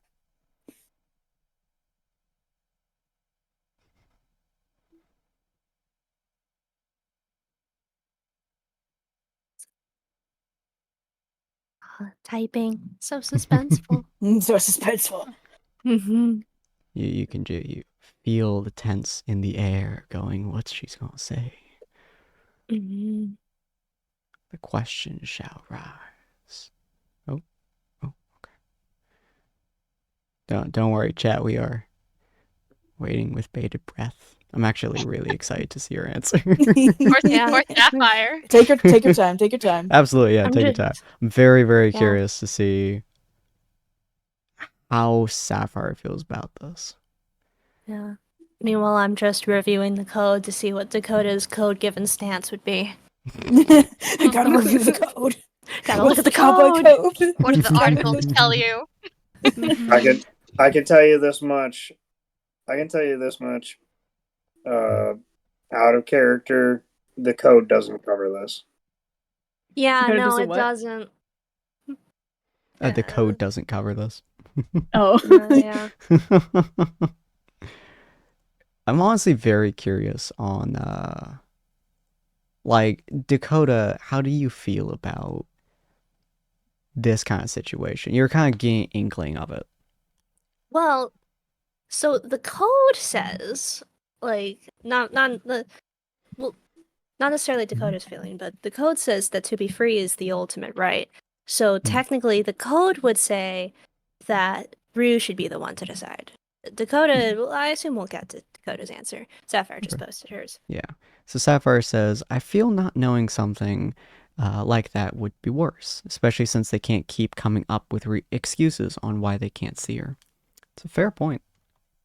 That's true. If Rue finds out, she's also going to realize, even if she doesn't realize it's been 60 years, that all these people have been doing all of this for her, and Rue's very humble. That would only magnify whatever she's going to be feeling. Right. So the sooner, the better, because she doesn't want to inconvenience others, I would assume?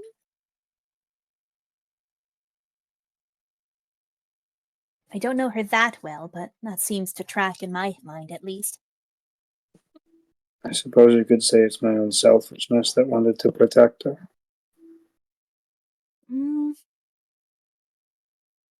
I don't think Rue's happiness and her demeanor is something necessarily that needs to be protected. I think she's strong enough to continue her stance even if she knows the problem is delivering it in such a way that she is able to get through it and then continue. Oh, don't get me wrong. I know she's strong enough.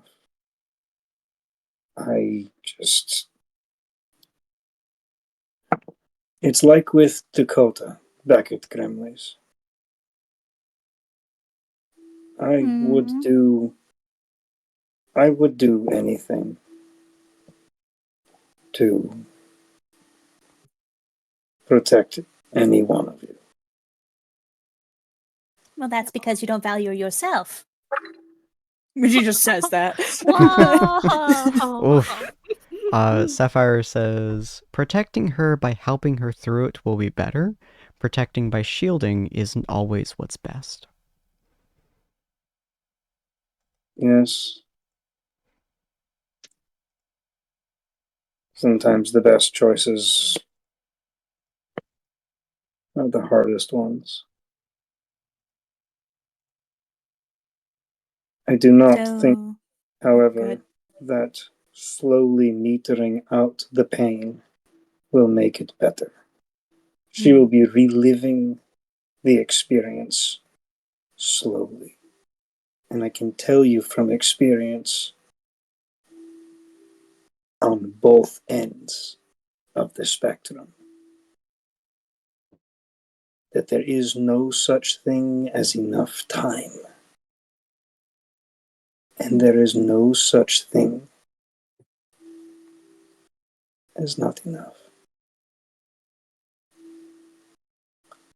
They said the ways they've already tried to tell her were bringing her to the grave, then just telling her outright, and also trying to be kind.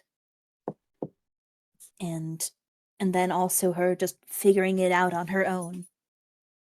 But nothing has stuck.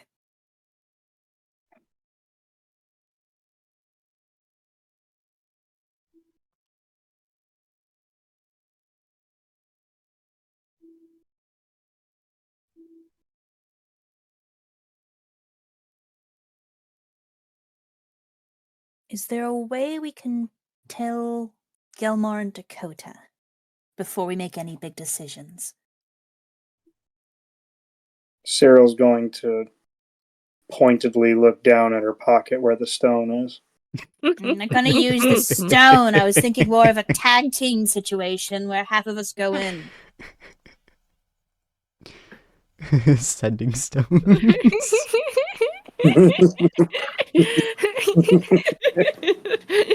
If you want to use the sending stone. If you two want to use the sending stones, fine. I'm not a fan of them anymore. That's only because you enjoy collecting information on people, even though I don't think you actually need to collect information. Ania will puff up proudly at that statement, but she will say, I deserve that. You got me back. To know everything. No, I deserve like Cyril biting back from what Ania said earlier. Oh, yeah. Like, fair point, you got me. Yeah. That, I think, is a good idea, Sapphire. I just look through a window and Rue's just... I assume, Rue, that you're just kind of using the pizza dough thing in a circle. Just spinning Oh yeah, I can't let Gamer do all the hard work. I had to like do better. Both of you guys just flipping pizza between each other. We're all just like in a competition at this point. No, the tomato! Grab it first! Yeah. Squash it Oh, with your yeah. old hands. Squash in your bare hands. Squash it. Ania will say like, "Well, Dakota's a bad liar, so I will go back in and cover for him. He'll need it." And Sapphire did state that she is telepathic, so she can speak directly to their brain if she wants to. Yeah, that's what Cyril was saying was a good idea. Ah. So, As Ania far will. as her remembering it,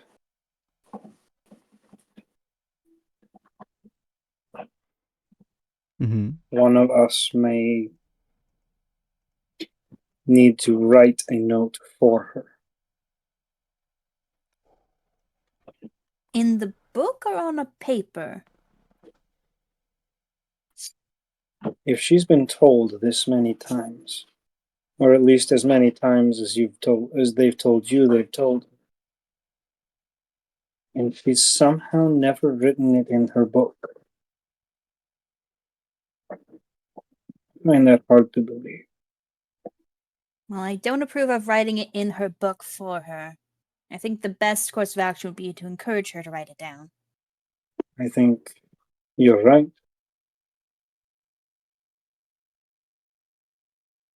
I'm still wrestling with how to tell her. Ania will nod and start to head back in the tavern. Well, Sapphire, you can tell Dakota and Gelmar. I will distract Rue from Dakota in case he starts to freak out. She's old. What the fuck?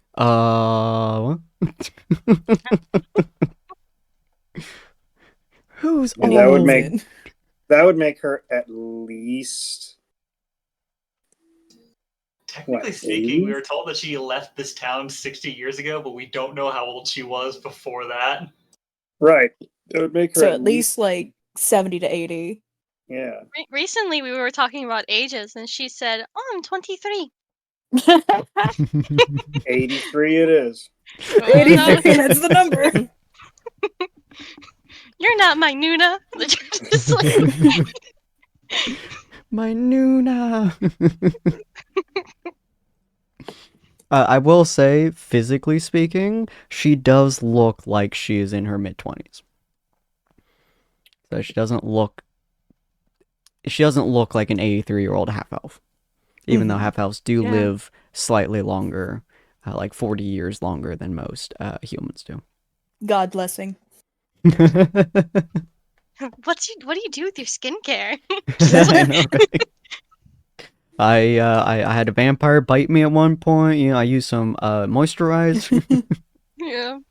The Vampire Point kind of made the healing spread out except for that place, so really boosted the skin. My neck is kind of weird, and there's puncture holes in it, but the rest of me, man, my skin is immaculate. All right, so you head inside, and Dakota is, I assume, badly flipping. I mean, you have good dexterity. I do like I think in terms of flipping it, like he'd be pretty like good at it. Mm-hmm. Yeah, but he's focusing very hard on not dropping this. All right. So as Anea walks in, do you say anything first before Sapphire sends her message? Ania will start to walk over and just sort of hover watch to see what they're up to. And she'll see, like, is Rue, like, totally involved in this, or is she talking to the barkeep? I think it would be fun to watch the streams. Mm-hmm. Watch them absolutely destroy some bread. Destroy the bread. Okay. Fair So Ania enough. doesn't. No. At least the dough. Mm-hmm. Ania does not intervene. She just is here now and is watching as well. Cool. So both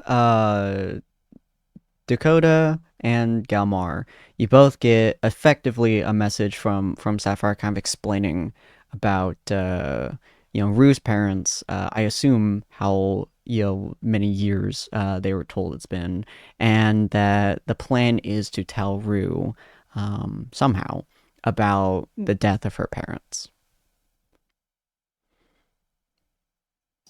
Swear to God, if Gelmar just blurts it out right fucking now. I was about to say, gosh darn, I wish I could reach up and use the message stone, but both hands are probably occupied right now. Start sweating. Oh, the forge is really hot right now. Sweat, Wow. sweat, sweat, sweat. I think when like he hears it and then like he processes it and then he like totally freaking drops the dough. I want to roll to catch it before it hits the ground. Yeah, dexterity saving with advantage.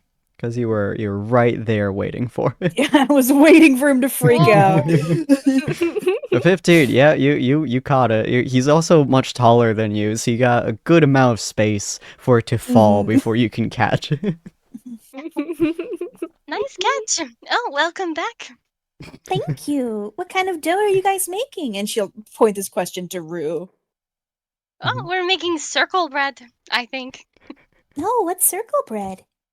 It is a glorious type of bread where you take the bread and then you beat it and you smash it, you knead it, and then you turn it into a circle. And then you put stuff on it. And then you cook it. And it's like, we need no like name for it, but it's circle bread. Oh.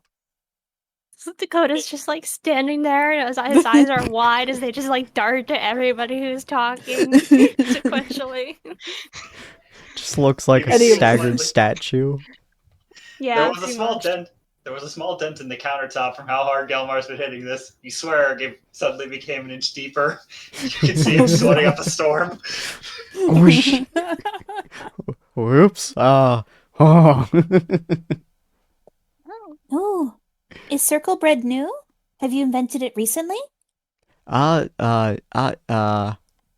to think about it. He's like, yes, in the last, 6 Year? months. Yep, Ah, 6 Yep. months.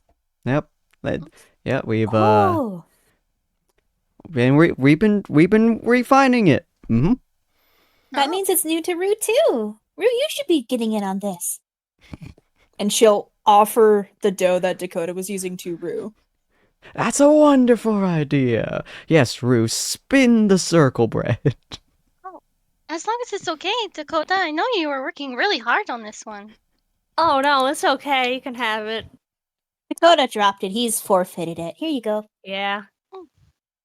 I will take good care of it. Such a shame. You were doing so well. It's true. Uh-huh.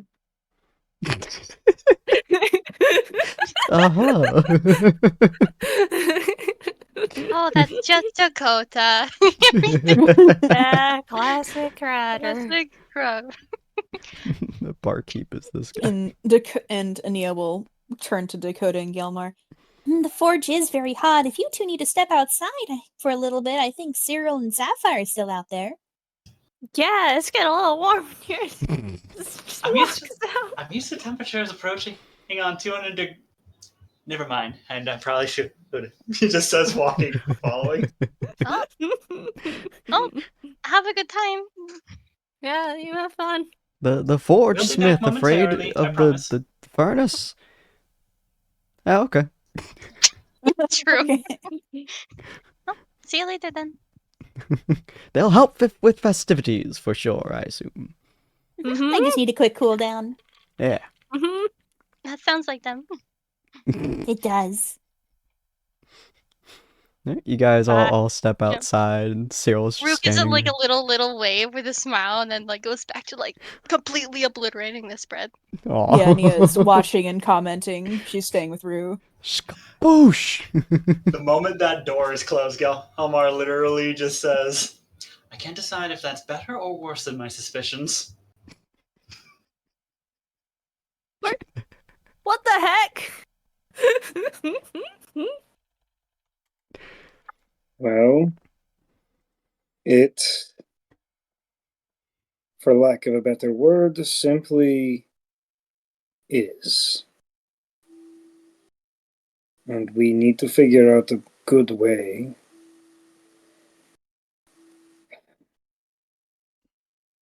to tell her about this. A way to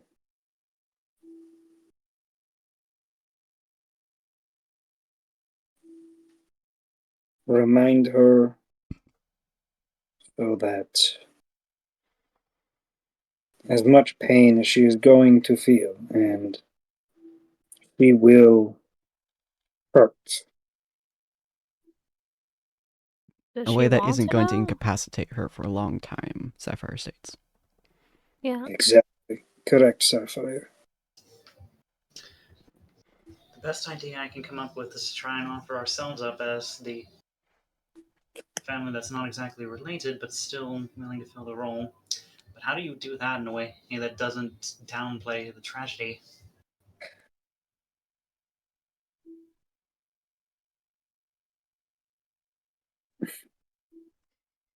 I don't think it would downplay the tragedy.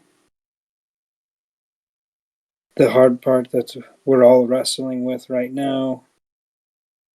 He sort of leans in, looks in the window, and sees that just innocent, giddy smile on Rue's face. How do we break that heart and put it back together?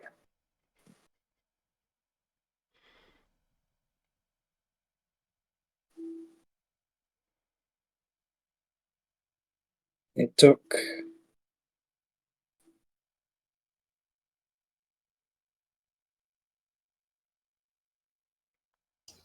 me forever. Above game, how many of the details has been reshared with us? I assume Sapphire would have shared as many as she had, so probably everything.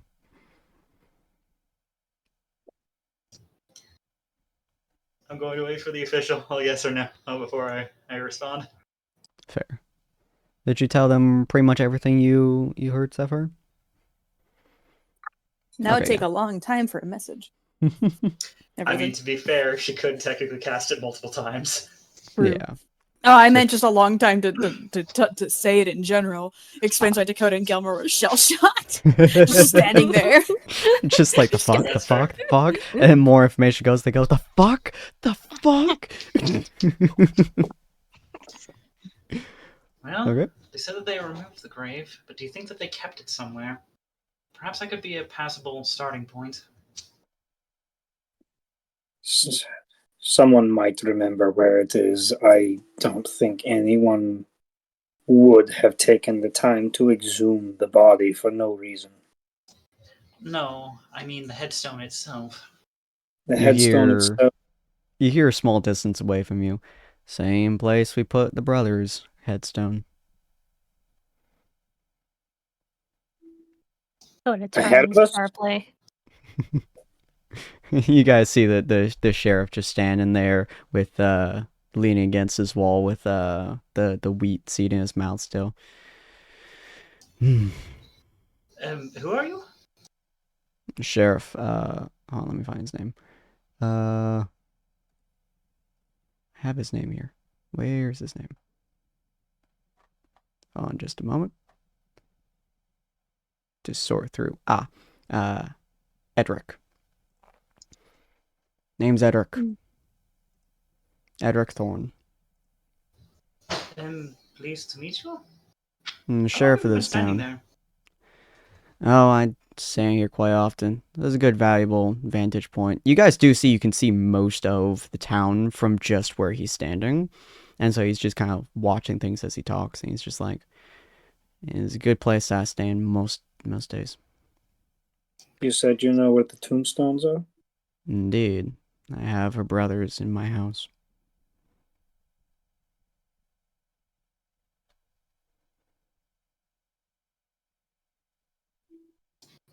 Might we look at them? Or If you perhaps want. use them for a short time? They aren't particularly useful for most folks. I use it to remember them. I don't mean to use it for a tool. I mean to use it as part of the towards looking back in the tavern. Hmm. Covering the sun. If you like to, sure.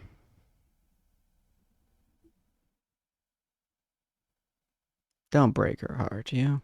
Not too badly. She has the right to know. I just hope we can help move her past it once the time comes that it is said. Do you want the tombstones in the ground, or you just want the tombstones themselves? If you know where their graves are. Of course I do. I buried her brother myself. We could put them in the ground for her, yes. Yeah, I can do it. Give me an hour. It's a long time Still- since I've said hi to him anyways. Still, even outside of that, the sound of things, just that's using the graves themselves, isn't likely to be enough. So what else should we add to it? It would be... I cannot think of a quicker shock by just showing off the graves, but we need to have more to the reveal than that. Well, one thing I can say, every time we've told her, she's not had a party. He kind of like stands up and he turns around to head to his house. He's like, maybe her having a party will do her good this time.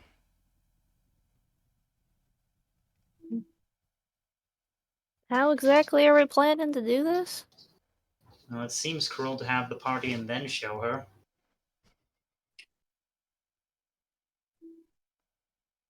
No, he means party as in group of. Yeah. Yeah. Oh, yeah, I'm just Yeah. an idiot. No, No, it's you're all good. No, I was thinking all. I was like, oh, It's still a valid point, to be Yeah. fair. yeah. Yeah. That's a valid point. Yeah. So, there was a long time ago. Funerals weren't funerals the way they are now. They are sad, but with enough alcohol, it was less sad. But it still seems With like a enough temporary fix people, only.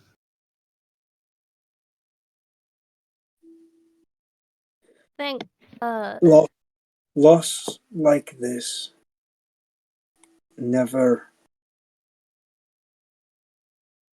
goes away.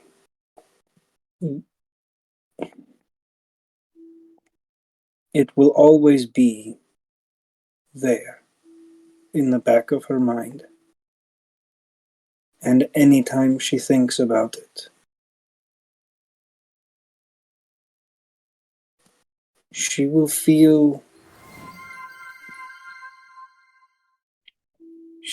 both feet about 6 feet from the edge.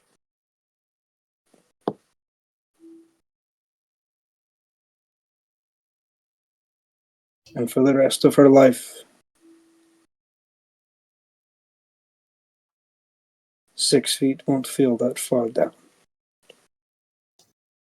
I suppose I had been half tempted to purchase her a bottle of champagne, but that seems like it'd be a better drink for a celebration.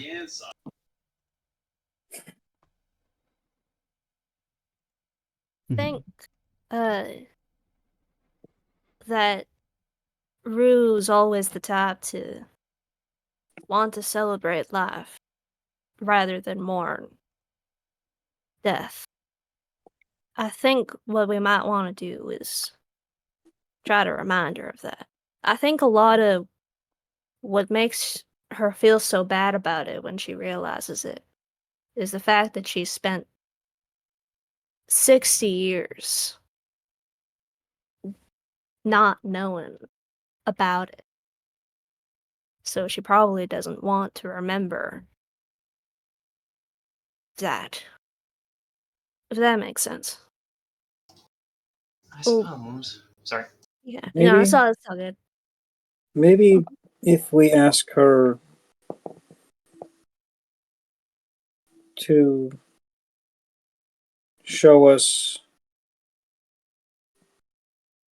places in this town where she has the fondest memories of her parents and her brother first. Mm-hmm. I suppose it is a strong place to operate that. I don't know which. I don't know how far down the path her memory will go. Nor do I know if it will lead her to remember on her own. But I think her walking us through such fond memories might help us figure out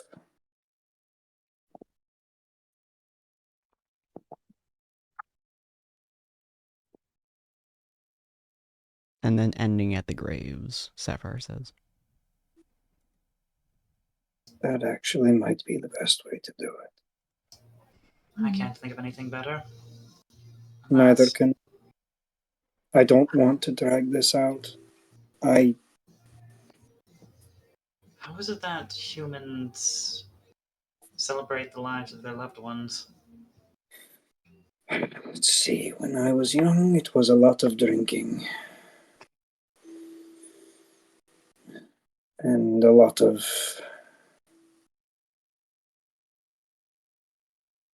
drinking, some fighting, some more drinking.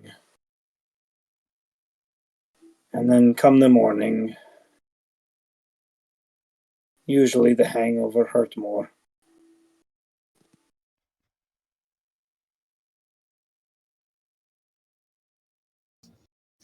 Can't say I quite understand how that works, but I'll take your word for it. It's a band-aid. You try to remember who they were, what they did,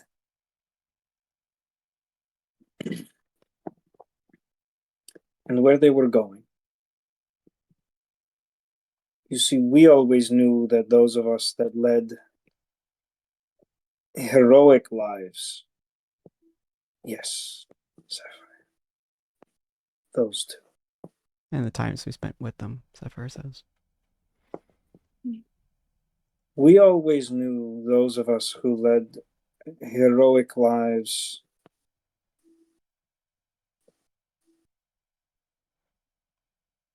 would find their way into the halls of the gods, where we would spend the rest of eternity doing what we loved best. Fighting, drinking, other things. Do you think this would be another opportunity where we should have a spar with her in that case? Perhaps bring a few bottles from the bar out to a clearing for it?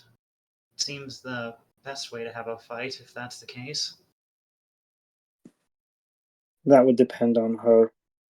Remember, I'm talking about Or race, Sapphire says. a race might be better. I'm not sure. I know Sapphire's right, though. Whatever we do should be about remembering the times she had with them, and we should end at their graves. In that case, perhaps swap out the race, or perhaps augment it. What if we were transporting a couple of the heavier goods across town? She seemed the sort that would be using or conducting actions such as that.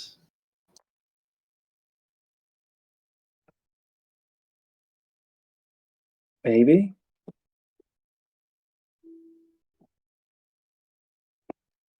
Y'all making my heart swell. Ania also wants to talk to Rue for a little bit before they come back in. Is that what y'all have decided on? Cyril, Dakota, Sapphire, Gumwin? I think we've basically decided on at least, a trip down memory lane. Mm-hmm. Okay. Yes. And yeah, and we're like kind of trying to figure out like how we take that trip. Cool. So yeah, I think. All right. I So have we'll. I have one additional suggestion before we do begin, though. Mm-hmm. How about in every location, see if we can find a wildflower of some sort, and slowly add it to a pile, or to a bundle together, to leave at the end of the road. Aww. Wow. Excuse me. That'd be super cute. I feel like Ania can actually make the flowers grow. Has anyone ever seen her do that? Oh, that would. Could also use Sapphire's hair. Your hair? Her hair grows flowers every morning. That's true. And Ooh. also, the party would have seen Ania make flowers bloom occasionally, just because she feels like it seems like something very easy for her. She's never made a flower grow from nothing, though. Mm-hmm.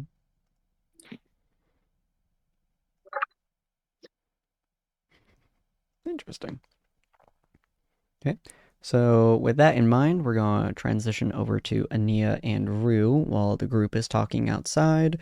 You two are playing around with the circle bread, the eventually to become pizza dough. Is Rue sitting down or standing and wailing at it? Oh, standing and wailing. You have to be full attention. Full attention. Okay, Ania will stand next to her, and while Up on a Rue's chair, giving it the people's elbow. Ania will speak up. It's like, Hey, Rue, Yeah, what's up? your friend is a deity, right? Oh, they are. Oh, deities are so rare nowadays because, well, they were sort of, I'm not sure if banished is the right word, but they were sent away so they wouldn't, like, interfere with people a lot. That's why clerics are so rare, you know. Oh, I think I did hear something about that. My friend is, of course, very special. Mm-hmm. I was wondering, so, since gods interact with us so infrequently, what is your what does your friend think about the passing of mortals and such? Hmm. Oh, that is a good question.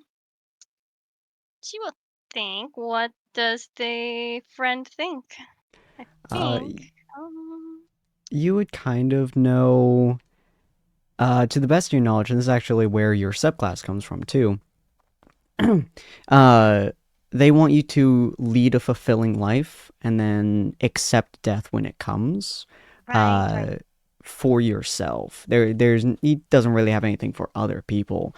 But for the most part, for yourself specifically, it's lead a life you want and desire to have achieved, and then when death comes for you, try to, if you haven't lived a life that you want to live, beat death and then live it. I remember. Oh, then I remember. Friend doesn't do too much. There's nothing that we really are out to doing. But on the scheme of probably mortality, which is very sad. Mm. Well, you had to live that you're best that you are. And all the gifts that I've been given by them, I don't want to squander anything. And if it's for passing of people, I suppose you should try to have a good time with the memories. And you will nod. Like, Your deity sounds very nice. I hear there are many deities who aren't. I'm glad you think that a friend as well. I You know, do. I say that they're like friends, but I mean, they're more like family at this point. Mm-hmm. How long have they been with you? Well, ever since I actually got this scar, that was the first time that I've ever met them. Oh, did they save you? They did. I was out in the pastures, being the shepherd for the sheep, and a bunch of monsters had come. I tried my best to fight them off. I did pretty well, but mm, at one moment I felt all the damage, and I'm not sure how I survived that.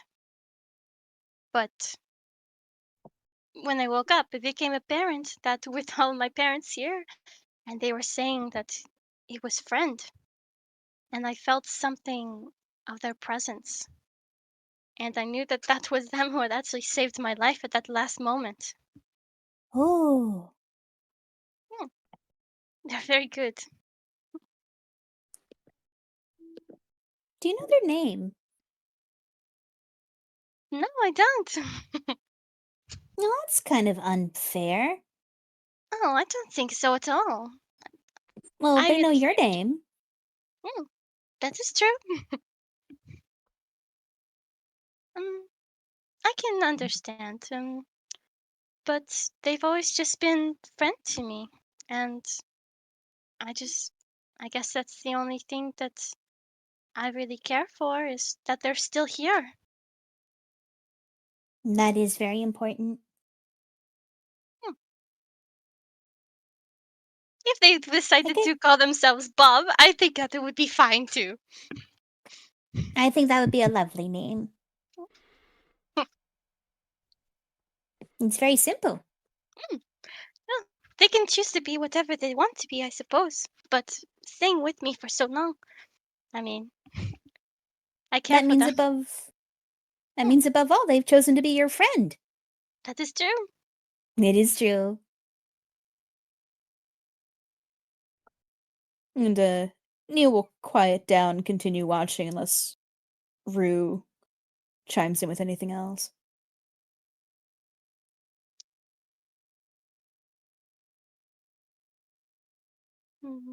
Bread noises. Bread Yes, breath noises. noises. Slap, slap, punch. I suppose it is quite different. You don't, I guess you don't have the deities, but the pretty stars, right? And Neil will perk up and nod and I believe the stars and deities are connected in some way. I believe some of the stars, or maybe all the stars, are one of the few things we really have left in connection with the deities. It's really pretty. It is. And sometimes when I see my visions of prophecies, I'm much closer to the constellations, and it feels like maybe the deities themselves are speaking to me. Although lately I've been questioning on if my theory on that is true. Hmm. Well, it's always good to question, but it is nice that you can look upon something that is so beautiful and try to communicate and understand it. Neil will nod. I think communicating and understanding things is extremely vital for happiness in general.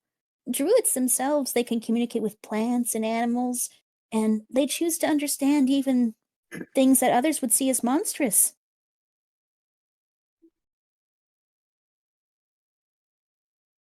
I suppose that would make it fair when having conversations to be able to do that. It would. I think a lot of misunderstandings and arguments could be solved if people just communicated a little bit better between each other. And hope the other person has the intellect to understand. Well, if they don't, then the other person just needs to figure out a way to communicate. They have the intellect to do so. That is a good idea.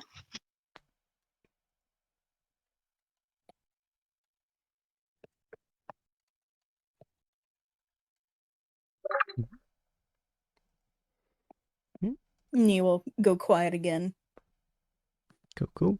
So probably about this time, Cyril and crew will have more or less finished discussion. Are you guys going to head back in to talk to them, or?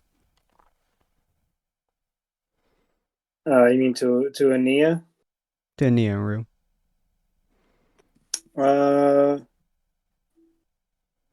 Yeah. And Cyril's actually going to turn to Sapphire. I know she said that she doesn't want to use the stone. So technically, if you tell her She can't get mad. we're not using the stones,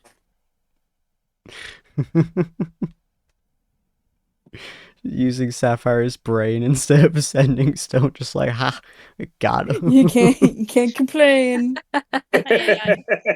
Sounds You're good like, to me, complain a Sapphire little. says. perfect. Cool. So I'm assuming I'll have her kind of relay the general gist of the information. Okay, so about the plan, Ania will scrunch her face and look like she ate like something she did not agree with. Just blatantly obvious she had some weird reaction. As we walk in the door. Did you get flour up your nose? Are you okay? I'll be okay. If not, here's a handkerchief as well. Oh, thank you. And she will like take the handkerchief and just like rub her nose and wipe her face a little bit. Glares excessively at Cyril. She doesn't. She doesn't glare. She doesn't even look. Okay. So you guys all kind of walk back in, and now the pizza has been thoroughly circle shaped. He starts putting on like tomato paste onto it and a few of the couple other ingredients on top. And he's like, the circle bread has been covered. There's a circle bread just seems ill-fitting. Let's call it bread 2. It looks like a pie. Bread pie. It kind of reminds me of an open-faced sandwich. Mm. We'll call it the sandwich bread. Kind of It's a looks little- like a flat bread bowl. Bull pie. There we go. Isn't that the same name that they use for the cow pies? Cow pies. We could go with cow No, pie. don't call it though. No. No, not Oh. the manure. Oh wait, What's your name again, sir? No. Rowan. I'm starting to believe you really were a bard at one point. Rowan's bread. I like that. You're smart. This is the new I am. creation. Rowan's bread. If you put two of these on top of each other, does it become a sandwich? Yes. Oh. The One I of big the like biggest your sandwich. vision, sandwiches you'll- child. One of the biggest sandwiches you've probably ever seen. For now, we'll put this into our little furnace here. You go all watch and let it cook and smell your creation as it performs its duty. Burning. No, if it burns, it's bad. Oh, cooking. Baking, dear. Baking. Bacon too. Oh, It's just like papyrus. I'm like, oh, put the spaghetti down.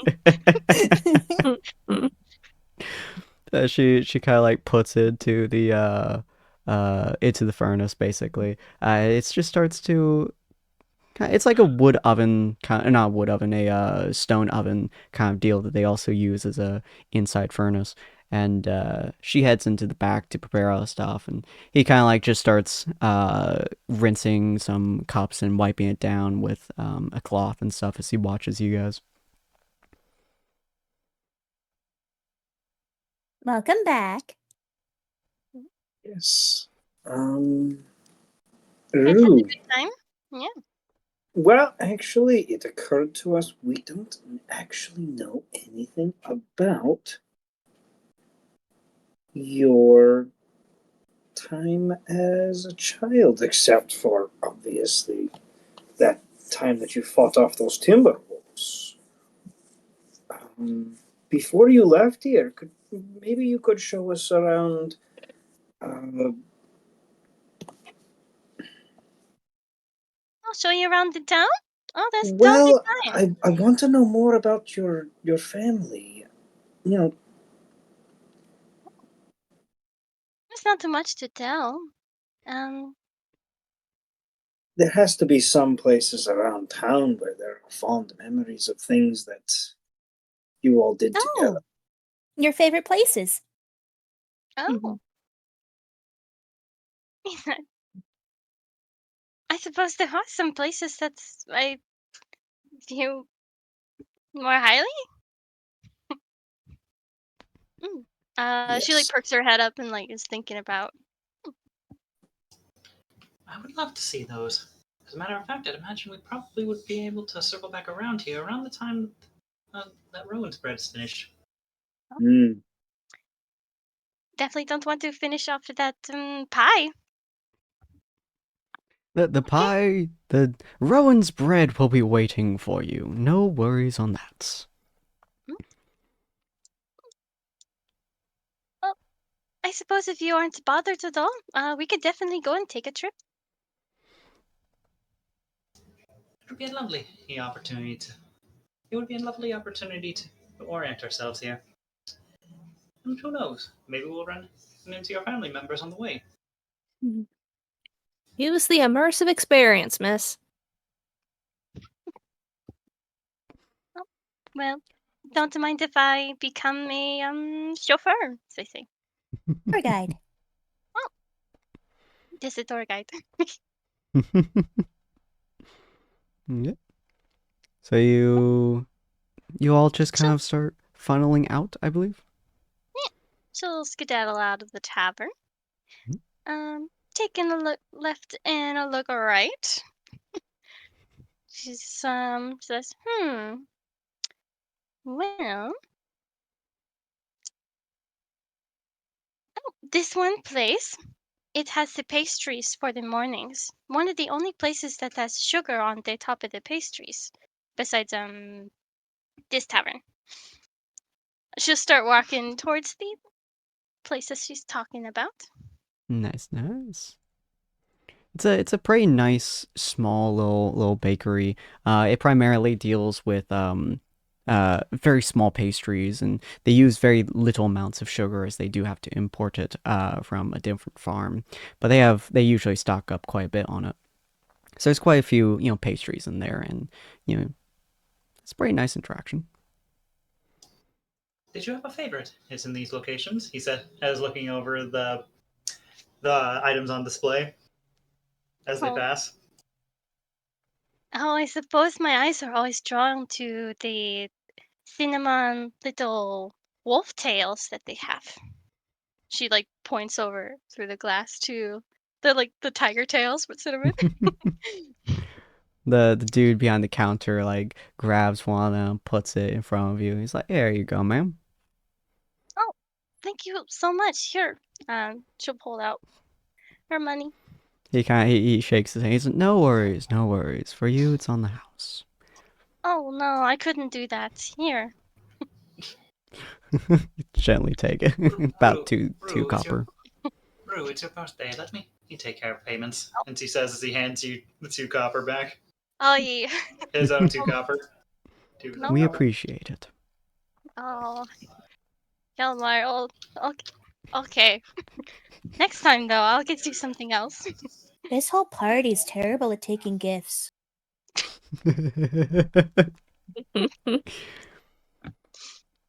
Mm. It's very Um, delicious pastry. yeah. She'll start nibbling on it and then looking around, kind of. Mm, I remember my dad took me here before. It was just us, really early in the morning. Nobody else was awake yet. We're the early risers of the family. We That's just, how you. Hmm? That's how you get the oh, best pastries. oh, for sure, the freshest ones too. First of the bunch. It's always the best when I can get my tiger tails, and he'll get his apple fritters. Ooh. That They was a all good sound time. wonderful. Maybe we'll have to circle back here sometime later or before we go. You No, could. we can actually purchase some to take to the ship. I We would have imagine, several of them. Right? The bag of holding. it would be a I wonderful, can hold a lot. it would be a wonderful full array of rations for the road, and I wouldn't imagine any of the crew members would mind taking a few. The Oh, I apple hope that they like all fritters the are sweets. 3 copper. Thank you. I'll come back around later. He nods. Thank you, thank you. Cyril pulls out 2 gold pieces. Jesus. How much can I get for these? Oh, How many times do we have to tell you to hold on to some amount of your cash? This is a special occasion. on a 2. You're not 30 one to talk. silver, 300 copper, 100 of them. Wait, that's for 3. For 2, it would be 200 divided by 3. Please don't buy out the entire shop, sir. About Let me 66. Fine. 1 copper. 1 gold piece, and we'll get 33. We'll get 11 of the wolf tails, 11 of the fritters, and 11 you know what? Surprise. You can't just buy that much from a small town. They need it for themselves. It's all right, ma'am. The gold that he provides will be incredible for our harvest. We do need to feed our sheep and goats a little bit more. We do have the grain for it, but this will provide us in case we run out, because they are hungry little fellers. See? Okay. Stimulating the economy. He takes the gold from you and he starts packing a bunch. He's like, "You won't be surprised. Turn around, good sir. Don't worry. We'll get you some delicious treats for you and yours." He takes one massive hand, puts it over his eyes. I won't look, I swear. Ania will open her bag of holding and just hold it out. Yelmar will just turn around, just lean up against the desk. He puts quite a few. He puts in the 11 apple fritters, puts in 11 tails, and then he puts in 11 different kinds of pastries into the bag. That last 11, he puts one of each different type into it. It's like, there you are, ma'am. While this is happening, Dakota's gonna start to drift off, looking for tiny flowers growing off the cracks in the road or Aw. something. Oh, cute. That's cute. There are a few. It's not paved roads. It's mostly just dirt, and so there are a few wildflowers that grow nearby. Is there any flower boxes? Like, does the bakery have the cute flower boxes outside the windows? Or like The vines growing? bakery doesn't, but a couple houses do. Okay. Ania will close the bag, thank them, and Sin, you can send me the list of pastries later. No worries.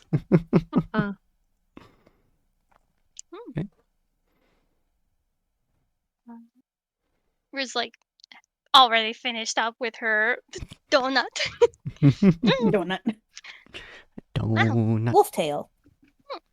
that'll be nice to eat later on the ship. Mm-hmm. It'll be a few days Indeed. anyway. Looking forward to sampling some myself later. Sapphire to looking next, tour slightly guide? queasy at the thought. Oh, of course. Mm. Oh, let's go this way. I think I really liked this little horse stable. Dakota comes back and with like a few flowers in hand. It's just like I picked some flowers while we were at it. I always like the ones that grow in the cracks of the road and some such. There's a certain determination and courage to it that's very cowboy-like. Should we just start rolling survival checks for these? Nah, it's fine. They're Fair enough. oh, were they dandelions? I think is what Yeah. they were. Yeah, you find a couple dandelions. It's the last dandelion of the season. Last watermelon. Wow. Melon? I didn't know you were like this, Dakota, but they're super pretty. They're not as flashy as the rest, but I like their spirit. Especially if they're going out with the gravel and the dirt. Under rocks, Dakota, too. Dakota is a bit like a weed. He glares at you. Yeah. Does Sarah tell her to see it as well? I don't quite follow. It's a compliment. Oh, determined. Yeah, set steady. Steadfast. I think so too. You're very impressive. Thank you. The sheer confusion on Dakota's face, just like, what? I'm a druid. I like all plants, including weeds. Weeds are specifically the category of plants that people don't want. Once they start one, it stops being a weed. Ania will step forward and motion her staff to the dandelions. Dakota, these are weeds. No. Dandelions People are like- weeds. Weeds depend on the context. I mean, we just called them salad and tea leaves, but sure, weeds. Yes. I mean People that drink in a this good stuff? way. People drink What'd you say? dandelions? Oh yeah, it makes a wonderful tea. Huh. Very good for you. What does it taste like? No, we can make some for you later. Oh, sure. Help you keep warm in the winter. If you keep them preserved, I guess. I feel like y'all could do the most elaborate prank on Dakota by just being like, oh yeah, we make this. It's definitely the dandelions that we Oh my picked. gosh. So mean. I have learned over the years that there is some wild stuff we consider weeds that at different times were actually just part of the food chain. Yep. Very fair. So, Rue, you're gonna be taking them to the stables? Yeah, there's a little stables, and outside of there's like a little hitching post. Mm-hmm. And she kind of stops by like the hitching post where like a caravan would stop for a little bit before going on. Mm-hmm. This is the first place that my brother took me when we decided to go out to Harmonious Haven. Kind of, they just like decided to go along. I mean, I was kind of begging him. I'm sure it was a little bit annoying, but he decided to kind of go along together to the city. And I guess that was the first time I've ever really just hang out with him. But we went to a fancy restaurant with you could. I think I remember barely affording that one. But the food was really good. I was very impressed with the soup.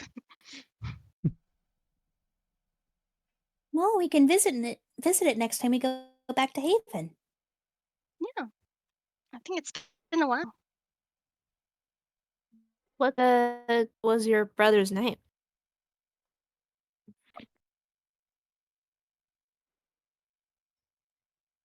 She. What? Mm-hmm. Tanner? Tanner? Tanner. Oh, Canner. Yeah, Tanner. Canner. Tanner. He's older than me. His name's a strong name. I know, he's a very independent person. That's why we did not hang out very much. He's a little bit he's very headstrong. That's why he went out on his own. But he comes back. It's good to see him. He sounds like a good big brother. He It'd be nice was. to meet him one day. Hey, Gilmore, her says, pulling a branch of flowers off of a nearby bush. And I will You be posting guys, as you're several flowers talking, here. you see a half elf flowers. riding a horse into the stable, wearing what appears to be a ranger's outfit. Oh, more people coming in. Oh, hello? Oh wait, is this one of the people from the boat? It is not. Possibly. No. Okay, it's not? Okay. Yeah. It was a half elf that just kind of passed all of y'all and just went into the stable a little bit ahead of you. Okay. Hello, friend.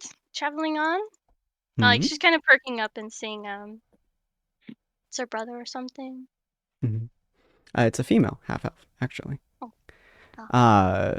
So she looks at you as she passes and she kind of halts her horse.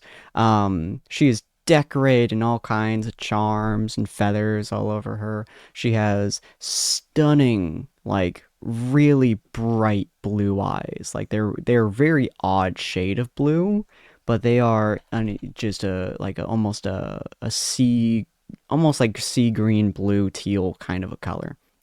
It's very odd, and it seems to shift almost as she's going. She's wearing a cloak that has the hood up.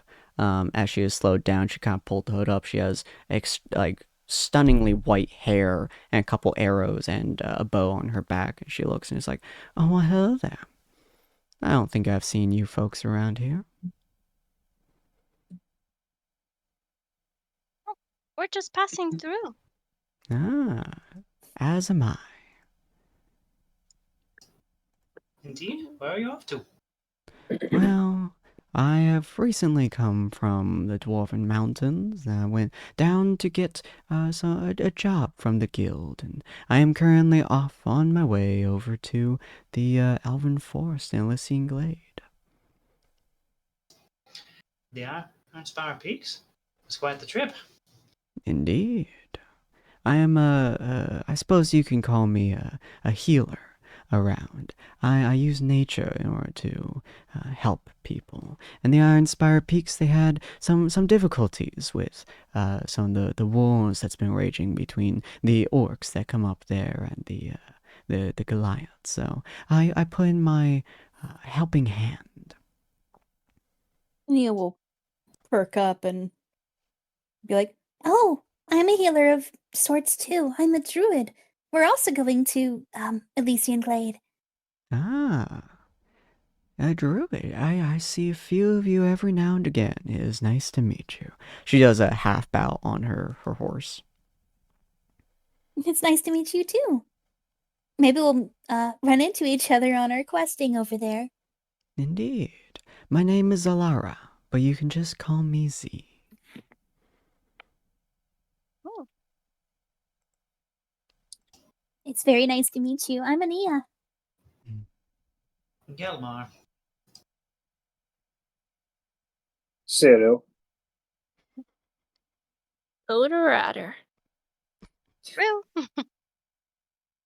I love Dakota is the only one that says the full name. You I can't said- just To be say fair, the she- first one when you're introducing yourself. Ania said her full name. I was Oh, gonna did say, you? to be fair, Alright, the let's person take that we're off. talking to only gave their first name as well, so you get what you take, or we give what they take. Get what you I don't. Yeah. I don't know how to phrase this. I'm terrible with words You get what today. you get. Yeah. But she smiles at you all and Get what you goes, give. "Well Sorry, my bad. met, party." Oh, you're good.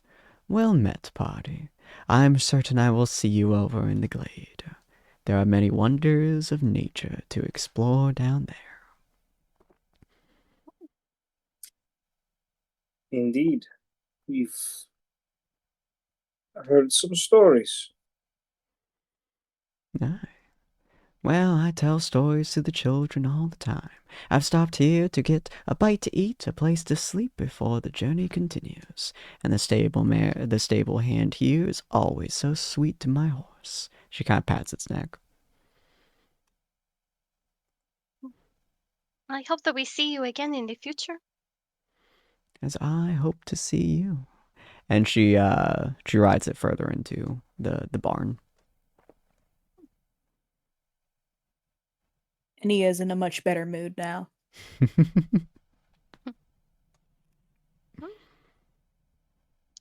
I suppose there's only one place left, and then let's go see if the pie is done. That sounds good. I suppose it should be right over here on this hill. There's a little, what's it called, a bench there that was put there a long time ago. Mm. You guys head over to the hill, and as she said, there's a very nice, solid wood bench that is just placed on top of the hill. It actually looks over the horizon, and you guys can actually see the sun is kind of dipping towards that. It's probably like 6 p.m. or so, so the sun's just a little bit above the horizon. So if you look straight ahead, it's kind of bright. But that it's probably a wonderful place to see the sun setting, and if you look, behind you, you can probably see the sun rise as well. So it's a lovely sight to see. Hmm. This really is a beautiful place. I'm really glad you like Would- it. Would the weekend remain longer? Right. Yeah, my mom and I, we used to hang out here. Not so very often at all, actually. But she's my best friend, you know? I don't know how it's like with everyone, but I guess I could just talk to her about anything. And she's pretty strong, too. She kind of knows, like, everything that could ever happen. Mm, only sometimes we got to come here, and guess we would just talk. It's nice to be a little bit away sometimes.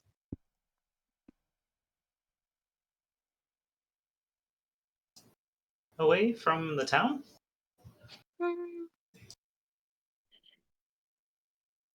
yeah, I guess away just with us. Quiet time is also nice. I talk to my mother quite often myself when I'm with my druid circle. Yeah. If you don't mind me asking, you feel a little bit more downtrodden than a few minutes ago. Are you alright? Oh no, it's been great. But I guess I don't know. It's a little stupid, but I feel a little sad as I'm not here. But it is what it is. It's nice that they got to get away. Perhaps. Though it is a little shame that we never got to see them. Yeah. I really love them. I'm sure you'll all really enjoy it if you ever got to see them. You know, the first time is with friend. A friend was quite mysterious. They don't really ever talk. Just kind of get the feelings from them. But when they just helped my healing and stayed with us, we kind of had this thing where we wanted to celebrate them coming into the family. We made like a. Oh, actually, we went to the baker's, so we couldn't bake a cake, and we just had friend kind of. Well, they can't really sit there, but we all sat around the table and just kind of said how much we really appreciated friend. How did you meet Enid in the first place, anyway? Oh, back when I had that attack on my farm, being a little bit of a shepherd and tried to do my best to fend off for the wolves that were coming for the sheep. That's how it happened. Got a bit dragged under, but at least I got to meet Friend. And they gave me all these abilities that I can help everybody else. While they're talking, Cyril's gonna wander over to what is ostensibly a big giant weed. And he's gonna pull some of the flowers off of it. Oh. Well, Okay. Oh, that's nice. yeah, it's not a lot of places, but those are the places. It was a fun place. Wonderful whole experience. Thank you for the tour. Oh, no problem at all. I'm glad that it was enjoyable. Indeed. Above game, did we actually know where those were? You would assume that they probably would have been near her house, just because the house seems to have been very important. It's also the very first place that Rue seems to consistently go towards whenever she That's enters fair. town. Yeah. Maybe we should make one last step down on by the their old house on the way. Who knows? Perhaps they'll have stopped in. That is a good idea. Above game, I'm so sorry. She's like, Now thank you. Gilmar is just laying it on so fucking thick right now. Doing good though. I'm I sorry. love I'm it. that. I'm sorry. Even in real life, I just have so much of a problem with being way too direct. No, No, you're it's fine. okay. It No, works it's out totally really well. fine. Mhm. So you Okay, guys, I'm not crying. You're crying. so you guys end up, walking down the hill, and the house is actually more or less in view of the hill that you guys are on. It's one of the reasons that it was made is so they could look over most of the town, but also Rue's house, which stands quite a bit taller than all the other houses. But is a little bit far away, probably because it's the main farming house, you would assume. So you guys, take your leave over to the house, and you see the sheriff. He's leaning against one of the side walls of the house, just sitting there, just standing there, waiting for you guys, chewing on his wheat seed. Oh, hello again. You're still here. Indeed, I am. It's nice to see you again, Rue. Oh, thank You you. don't quite recall him. Hmm. Sorry. I suppose you got here after I did. He nods and he kind of turns and gently pats you on the shoulder. It's all right. I know. And he just kind of walks off. How did he know about the dough? And he will see if he looked towards any particular direction. As he walks past Ania, he kind of gently pats her shoulder and he whispers, "Behind the house. I already said my goodbye." And he will nod. And then she'll I'm actually going to hold out the flowers to Dakota or whoever else has the most at the moment. It would technically be Sapphire because she is picking her hair. yeah. That's fair. I will hold the bundle. I will give the bundle full of. Or I'll give the branch of bleeding hearts to Sapphire then. Oh. Oh, No, I'll just Bleeding heart flowers. hand her the dandelions while I'm at it. cute. Mm-hmm. Okay. I'll slip those flowers from the Jimson weed to her. Mhm. Sapphire just getting like 12 fucking pounds of flowers in her Here, have arms. flowers for no reason. She's You guys must all very much like the flowers that grow around here. Aw. Yes. Nia does not volunteer to do it, but she'll like do a quick whisper to Cyril and Gelmar, particularly like behind the house. Rue,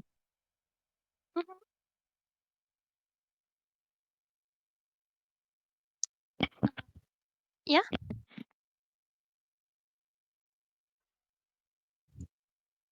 what's the last thing you remember about your family? That last thing.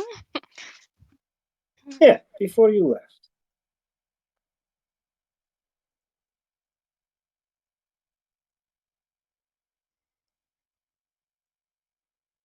We were out in the fields, and I remember that the wheat was like waist high. I was saying goodbye then to my mom, and all right, he was there just behind Dad. I think brother was off somewhere. He was already doing his job. But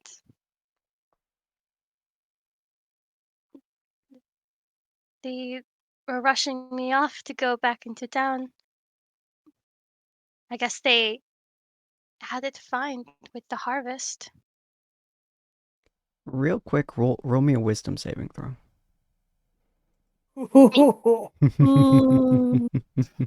Thank gosh she's a cleric. Ooh, okay. You start getting kind of flashes that don't quite make sense.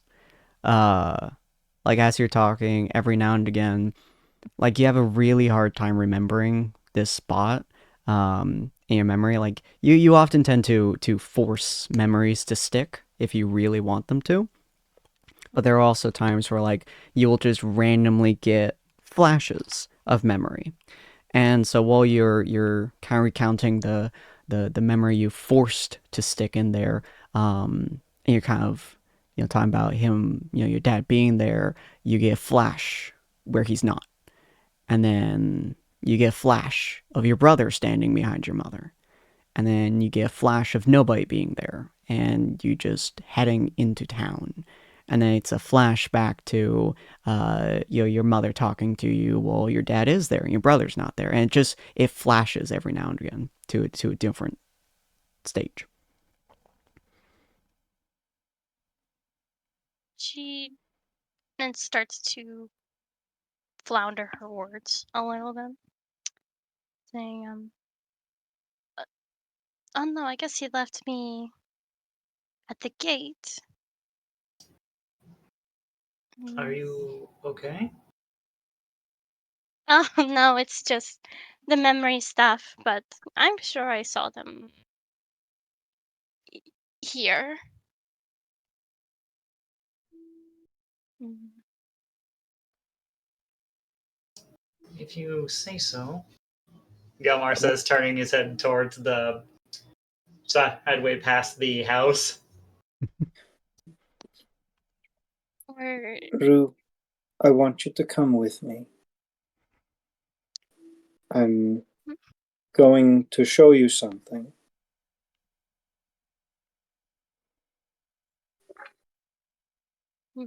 I have a small confession that we have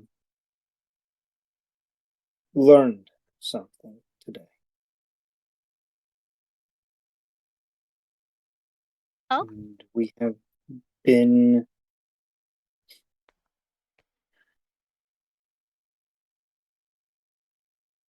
Mm-hmm. we have been attempting to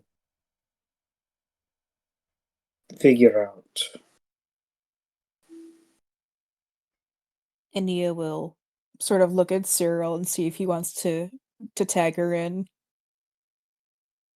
He's definitely floundering, but he is trying to, at the same time, walk towards where they need to go because he knows if he doesn't start now, we're not going to get there. mm. She falls behind, and Okay. there's a look that is slowly muddling her expression. Slowly, is us just taking those steps behind the house? Inia will look As back as and you're go ahead. walking, roll me a wisdom saving throw again, real quick. Kind of looking at the intensity of this flash. Okay, interesting. So as you're walking, like, you get a flash of you stepping this exact path before. Whether or not how that affects you is entirely up to you. But you do have several flashes of you walking this exact steps. Sometimes it's rainy nights, sometimes it's early morning, sometimes it's afternoon, sometimes the sun is shining directly on you, sometimes it's hot, sometimes it's winter. But it's a lot of different flashes of walking this path for whatever reason. And what are you saying, Ania? So as Cyril's going and floundering a little bit, Ania will take over the talking part and say, Well, when we arrived, we found out something that I think you might have forgotten. And we weren't sure how to tell you because, well, you already heard it before. And we weren't sure if, when you forget something, you would rather not remember it. How do you feel about your memories in that way? Mm.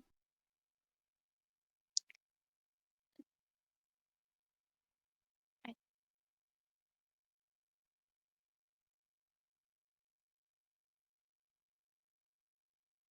Mm-hmm. As she is walking forward, there's just kind of this dawning. Oh, well, not like dawning, but something is definitely changing, and she's just thinking. Well, trying to think inside her mind. Um,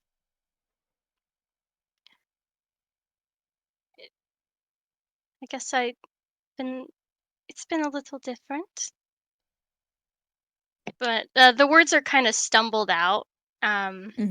Seems like for her memory, going back and forth between thinking now and past has been slipping her up in conversations. Mm. Ania will slow her steps so she's more alongside Rue and offer her hand.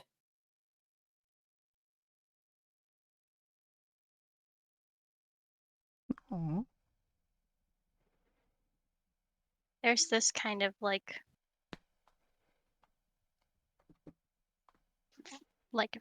feeling starting to inside her mind, and she'll gently and very very hesitantly reach for her hand, and seeing as though Ania's not gonna pull away, then Mhm. she'll hold on.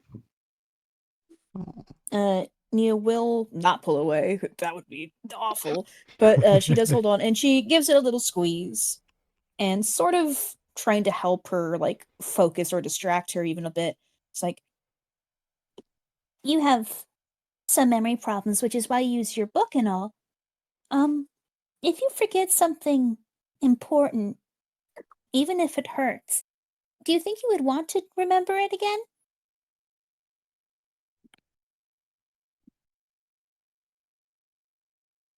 Mm,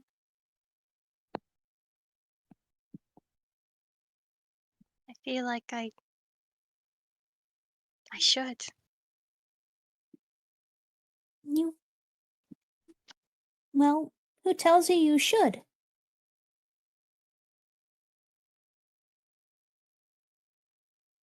think I think I've been missing out on something. And on that note, Cyril will lead her around the corner. Oh. Sweet child, I really wish it wasn't. I really wish it just wasn't. As you all kind of turn the corner, you do see, the back of the house. It is uh, set up really nice. There's a lot of different flower beds around. It looks like a memorial place instead of just a regular backyard. It looks like it's untouched aside from caretaking, basically. And, near the middle of it is three different gravestones.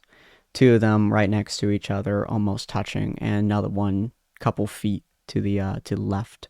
And on there are the names of her parents and her brother. No other descriptors, no dates, no nothing, just their names and rest peacefully on it. And Rue, as you turn that corner, pretty much for you, it's a very weird feeling because as you turn the corner, you see years of the same picture. So it's almost like a side, like if you take a picture of the exact same place at the exact same place every single year over and over and over and over again, and then roll that at the exact same time through your head, just a massive compilation of images just flashing in microseconds at a time. You basically see all of that. Sometimes there's nothing there. Sometimes there is graves. Sometimes there's only two. Sometimes there's three. And it's not in chronological order. It's just flashes. But you're standing here looking at this and just flashes going straight through you for several seconds. And it's like years of pictures flying through you. Roll me a wisdom save.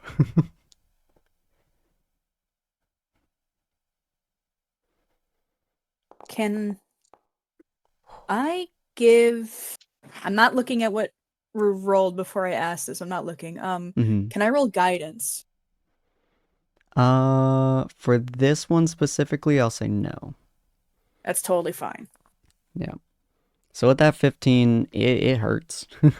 It's not like incapacitating at this moment, but I would say it hurts a lot standing here. Especially with you trying to remember things. It's like not really working. Your memory is only giving flashes. There's no concrete memories that you have there. Dakota is going to hesitantly put his hand on Rue's shoulder. I can't pretend to know what this must be like, but I kind of know what it's like to not have people, but neither of us are alone right now.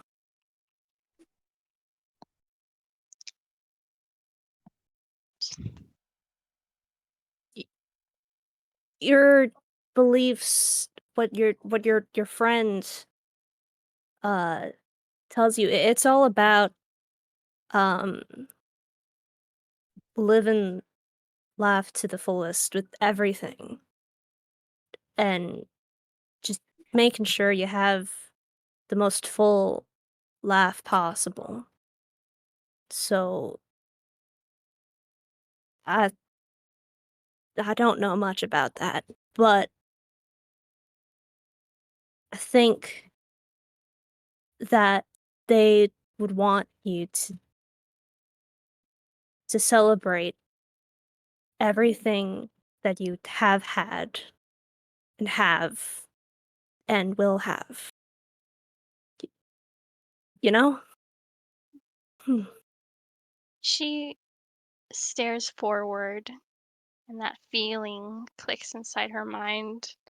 It's like a soft and childlike, oh. And just it all comes back again when she stood here. But as she's listening, and this time she's really listening to the members around her, and she's just silent tears fall down her face as she's just looking at things that she wished she'd known if she could. Nia, if Rue is still holding onto her hand, will give it another squeeze, and this time maybe a little bit too tight on purpose. Oh. She gently, like, fingers and is just shaking, trembling.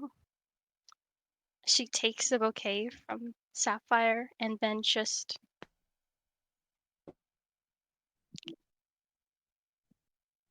holds them really close tight. Her arms coming up, just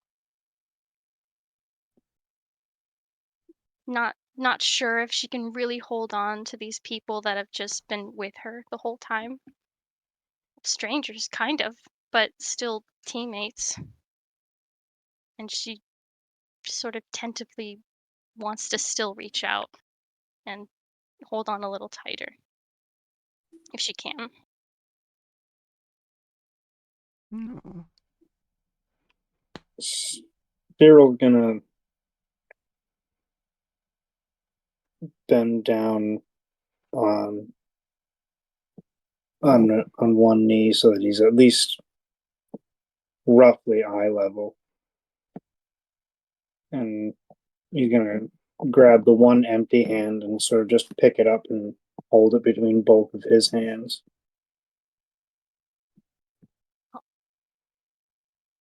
She grabs him tight.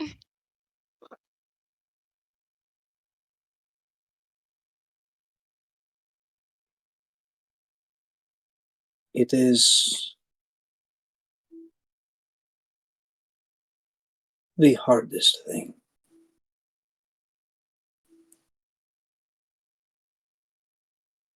Remembering this kind of pain.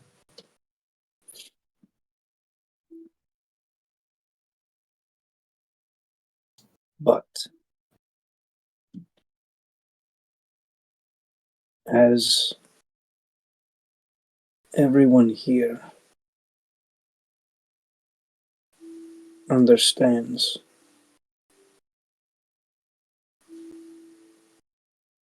keeping it from you would have been the worst crime. It would have been more painful. I'm just glad that we're here to help this time.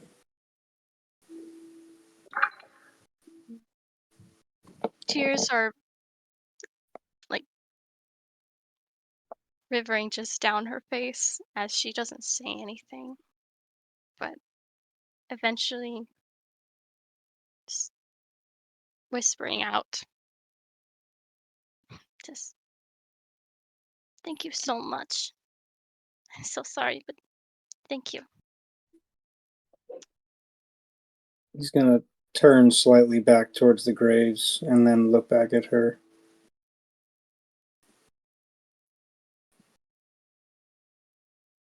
Why don't we say goodbye one more time?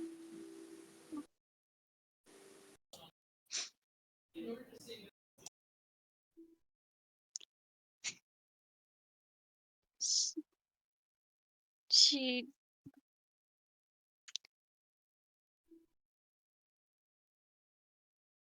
I'm gonna kind of detangle myself and move on towards the tombstones. Mhm. And at first I just lay both my hands on it, but then I'm just laying on it, Oh. just getting close to the ground, just whispering into the stone. Thank you so much for just everything that you've ever given me. I'm very sorry that I can't remember. You left. But I promise to remember. Because it's just so important. And I can't believe I forgot. Thank you so much. I love you all very much.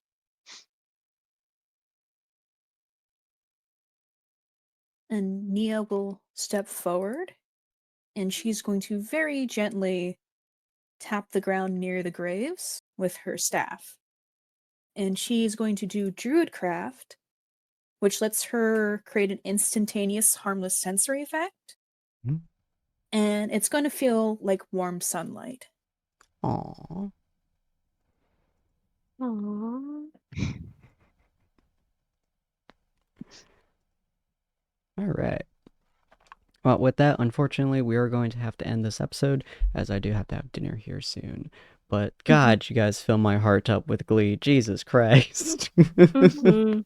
I just felt bad that I didn't have anything to really add once we reached the graves. I mean, Some- that's pretty accurate. Yeah, that's fair. And sometimes just being there is a hell of a support. Doing that alone for so many years, for Rue, probably is what made it so bad. Mhm. But When I say that she tries to hold on, she definitely tries to. Yeah, I didn't say it too well, but oh, you're good. just trying No, you to said it great. give everybody at least just, I guess, her desperation to have them close. It's so sweet. But hopefully you guys. Dakota's just hoping he did okay. Sorry, Dakota's You're just hoping he did okay. Like, Dakota's never done this before.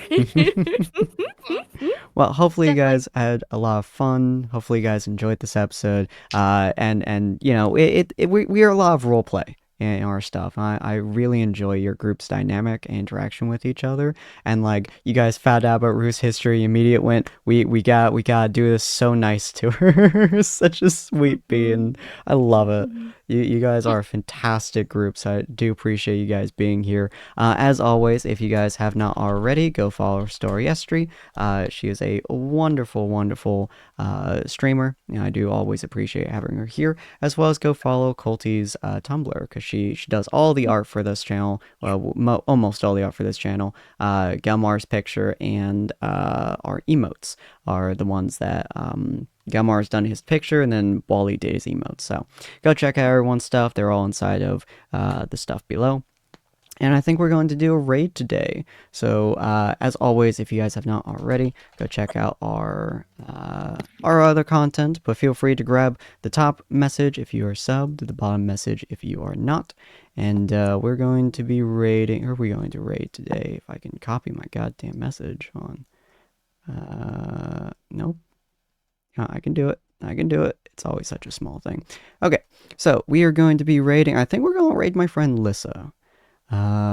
Yes, she is streaming. She's streaming Dragon Age The Veilguard, because that just came out. So if you guys are interested in watching her play that, she is, of course, if you guys have any spoilers, don't.